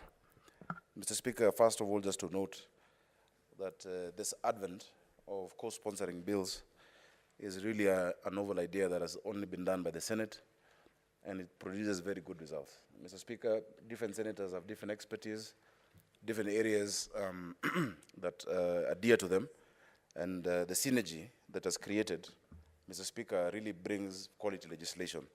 The first bill that was sponsored by 2 senators, I think, was one of the bills by Senator Mutula and I think it was disaster management, or the one for determination of nature of bills. And he was able to bring in his legal expertise, and I brought in other expertise. In this particular one, Senator Musuruve and Senator Margaret Kamar, I think, are both very passionate about education. If you look at even within the preliminaries and the definitions, you can see that some good research has gone into this bill. So, Mr. Speaker, I rise to support it. In the year 2011, Mr. Speaker, I happened together with a few friends. At that time, we were doing something called Team Uhuru for the election of President Uhuru Kenyatta.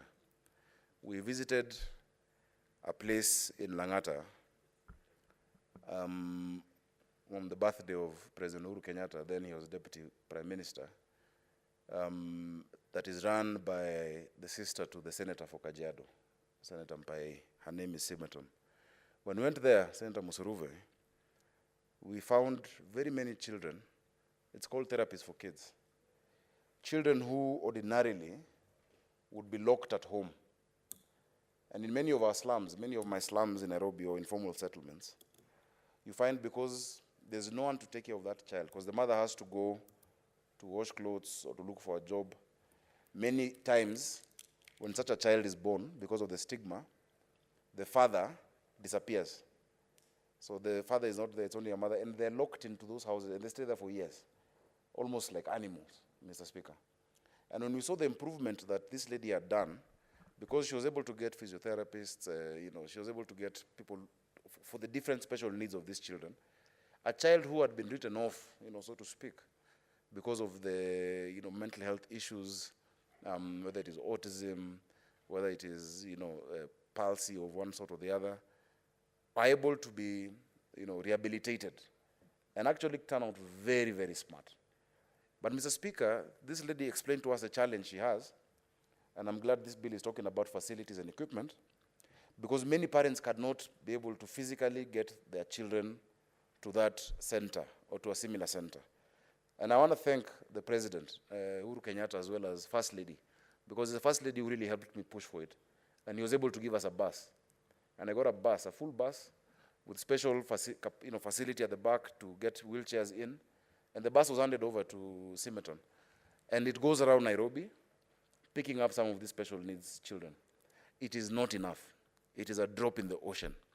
Mr. Speaker, the strength of a country is really, and I've said this many times, and I think many people have said it, is not based on its foreign exchange, reserves, or its military, but on what the country does deliberately for the less fortunate and for the vulnerable in society.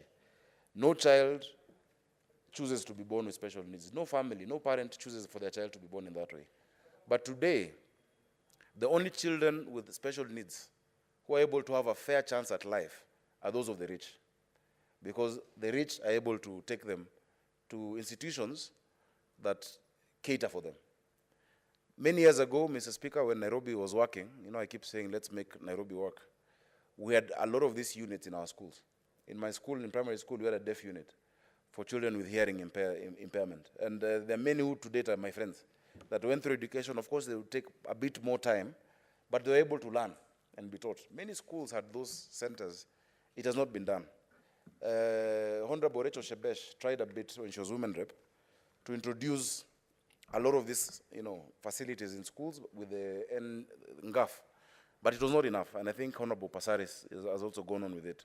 We need a legislative framework, Mr. Speaker, to make sure that we're able to provide specifically in each and every ward or constituency units. When you cluster schools, either 3 or 4 schools clustered, one of them must have special education teachers, classrooms, facilities that these children will require. I think that is something that we will definitely need to do, Mr. Speaker. Mr. Speaker, I know of even family members and friends who have really struggled with children who have autism, and they don't know where to take them. And you find even some of the schools that are, well-to-do, I won't mention them here, but I was really surprised that some of these very high-cost private schools do not have teachers who understand some of these special needs.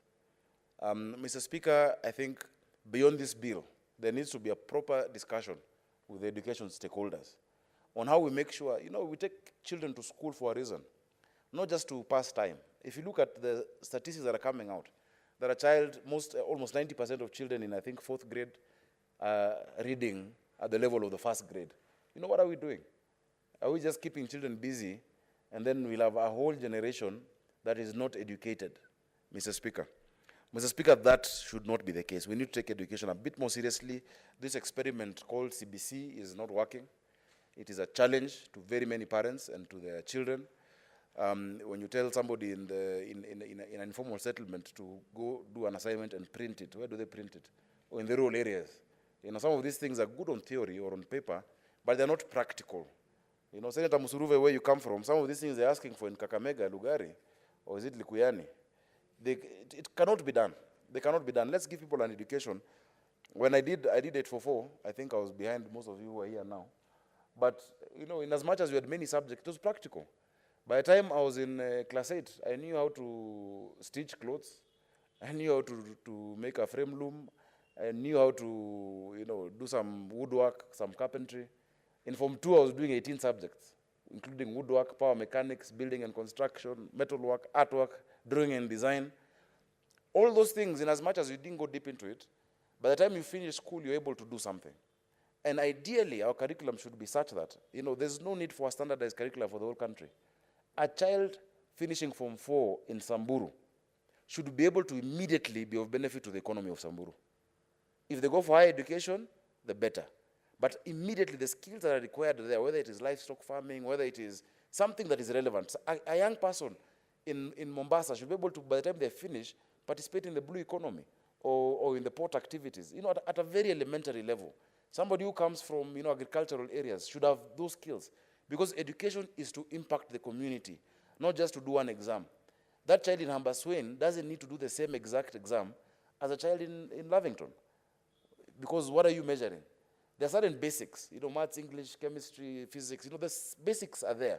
But for the rest of it, we should be able to equip, to educate children to be of benefit to our society, and especially now with devolution.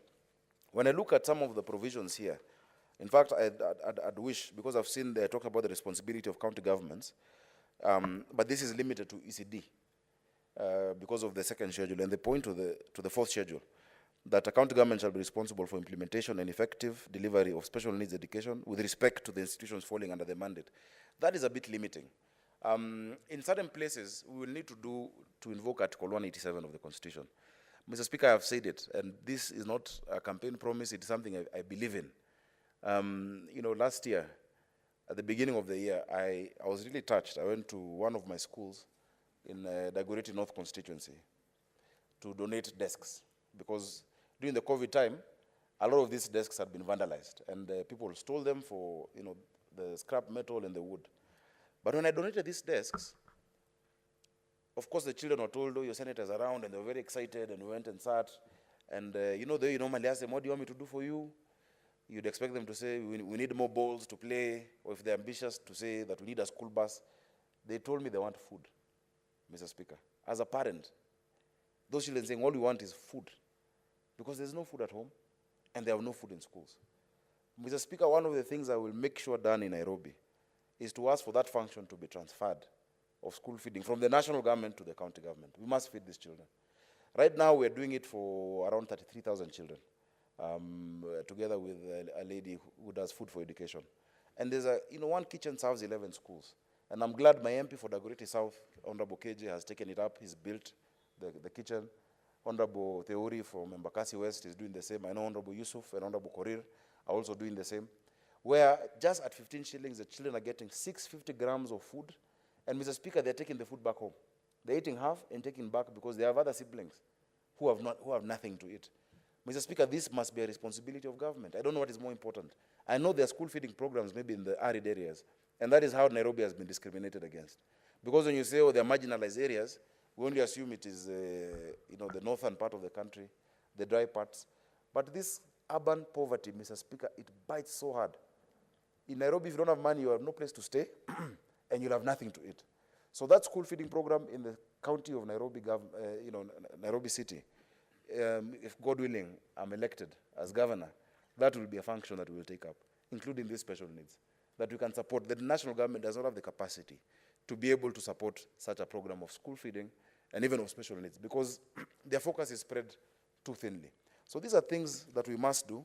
A disability is, the way we look at disability has changed over time. At some point, it was seen as a medical issue. But now it is more of a human rights issue. Mr. Speaker, if today we all went outside KICC and there were no stairs, there'd be no difference between you and somebody who is able differently on a wheelchair. We all won't be able to get up. It's just that there are now stairs and a lift that we can all be able to go up. In the same way, there needs to be complete provision. And I remember we were reviewing the building code. I don't know if this is something Senator Musuruve can take up. Because there's an ISO certification of all public buildings. It's ISO certified, KEBS have that standard. all public facilities must have certain width, lengths of entrance, ramps, access for special needs, including schools. I remember we were discussing it in the last parliament when I was in the House Business Committee, when one of our members, one of our colleagues became disabled, Honorable Denita.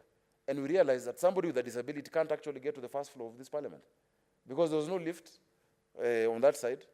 It was only stairs, and she could not get there as a member of the House Business Committee. So I think we need to be more proactive. We need to think beyond and think of what these children need. They all need a fair chance at life.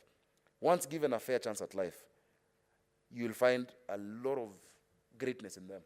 Some of the most brilliant inventors had dyslexia or are autistic. Some of the most brilliant musicians, because they're able differently. When that one sensory whatever, is subdued, others come out. And if you use color and use music, you see how these kids learn. I've seen it. It is amazing. So thank you, Honorable Musuruve and Senator Kamar, for this. I support completely. I'll look at it and see if there needs any amendment, but I'd ask members that we expedite on such legislation. And for the national government and county governments, you actually really don't need a law to tell you what to do. Yeah? You can't legislate on humanity, you can't legislate on just basic common sense and decency on what we need to do for our children. If you look at the level and the quality of our schools right now, it is really wanting, yet the Ministry of Education gets the bulk of our budget together with other ministries. So since people have refused to be proactive, that is why Senator Musuruve has to create such a law. I don't think it's over legislation, as my colleague, Senator Fonarok, was saying. It is appropriate. Let us implement it. Thank you, Mr. Speaker. I support. Honorable Senators, I now call upon the mover to reply.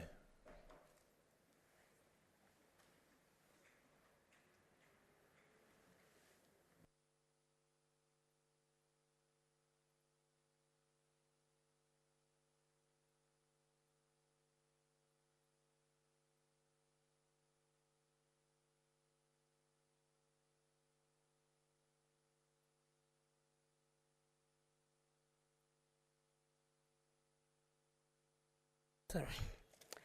Thank you, Honorable Speaker, for this time. I have to reply. And Honorable Speaker, I want to thank my fellow senators. Senator Sakaja, even as you walk away, I want to acknowledge that you are a real champion of persons with disabilities. And I'm aware that you are able to even sign your name. Sakaja, you did it to me. Thank you so much for being inclusive.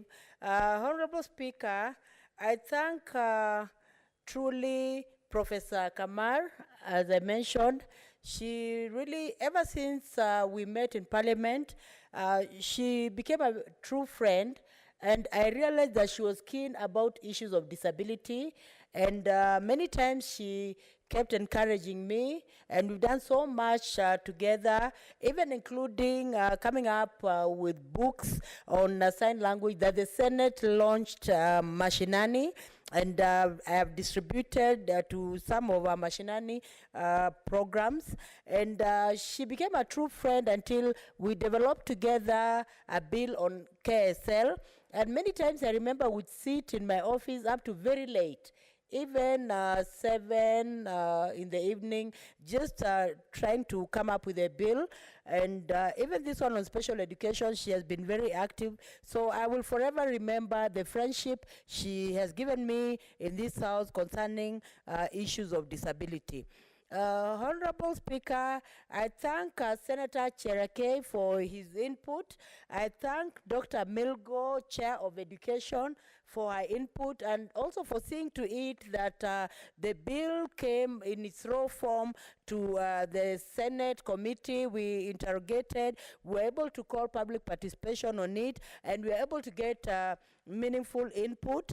I thank her for the role she has played up to this time that the bill has reached this stage. I thank Senator Moses Kajwang for his input. I thank Dr. Zani for her input, Senator Dr. Lagat for his input, Senator Olekina for his input, and any other Senator Faki also for his input.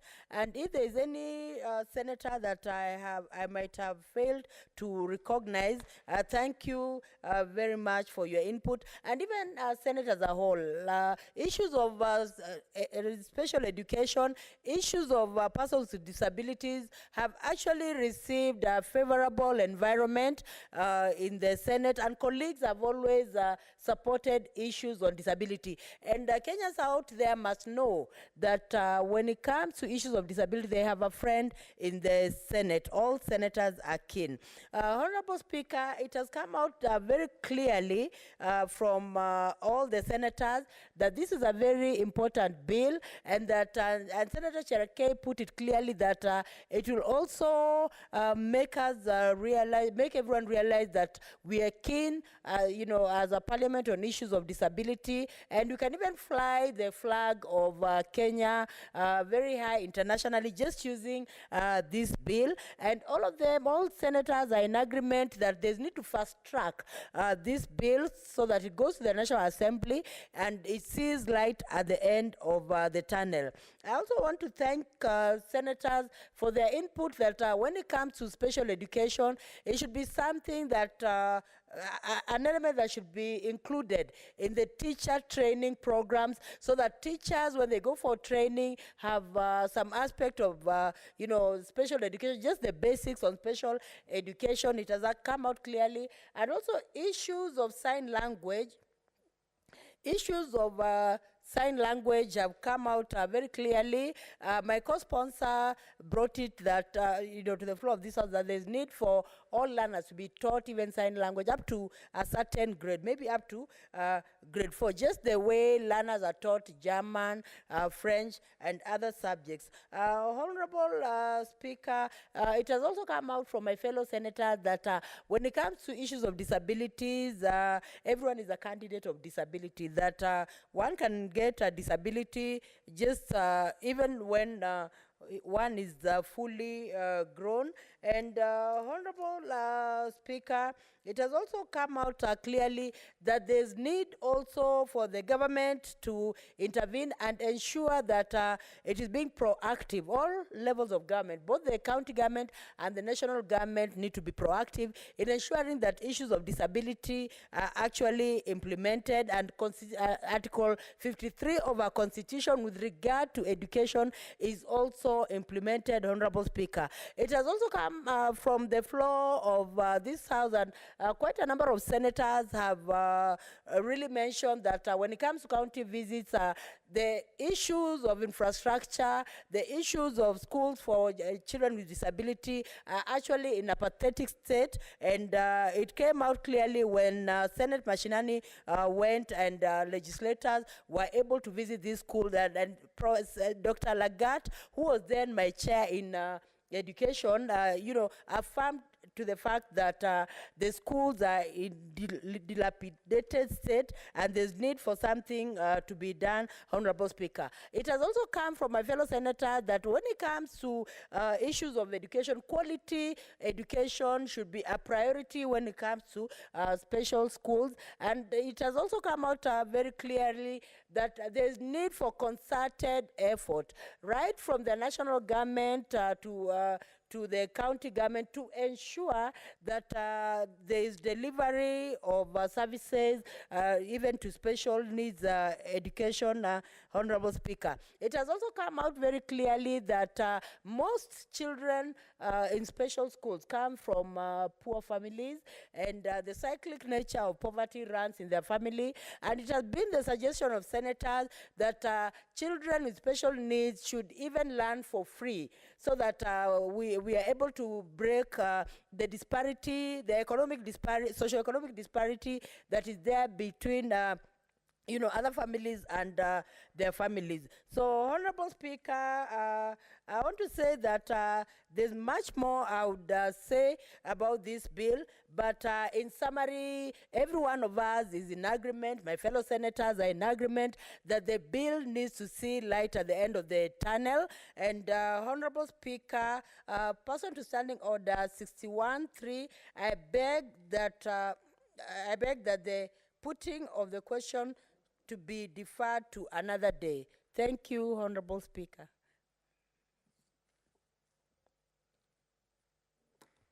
Thank you, Senator Musuruve. Honorable Senators, I defer putting of the question, the bill, until tomorrow.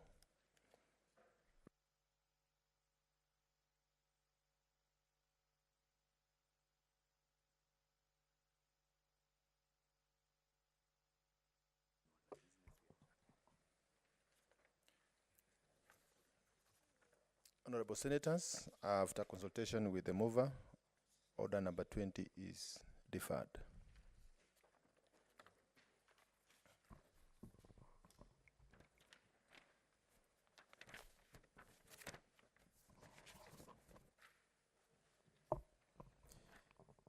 Honorable Senators, there being no other business, it's now time to adjourn the House. The Senate therefore stands adjourned until Wednesday, 16th February 2022 at 10 a.m.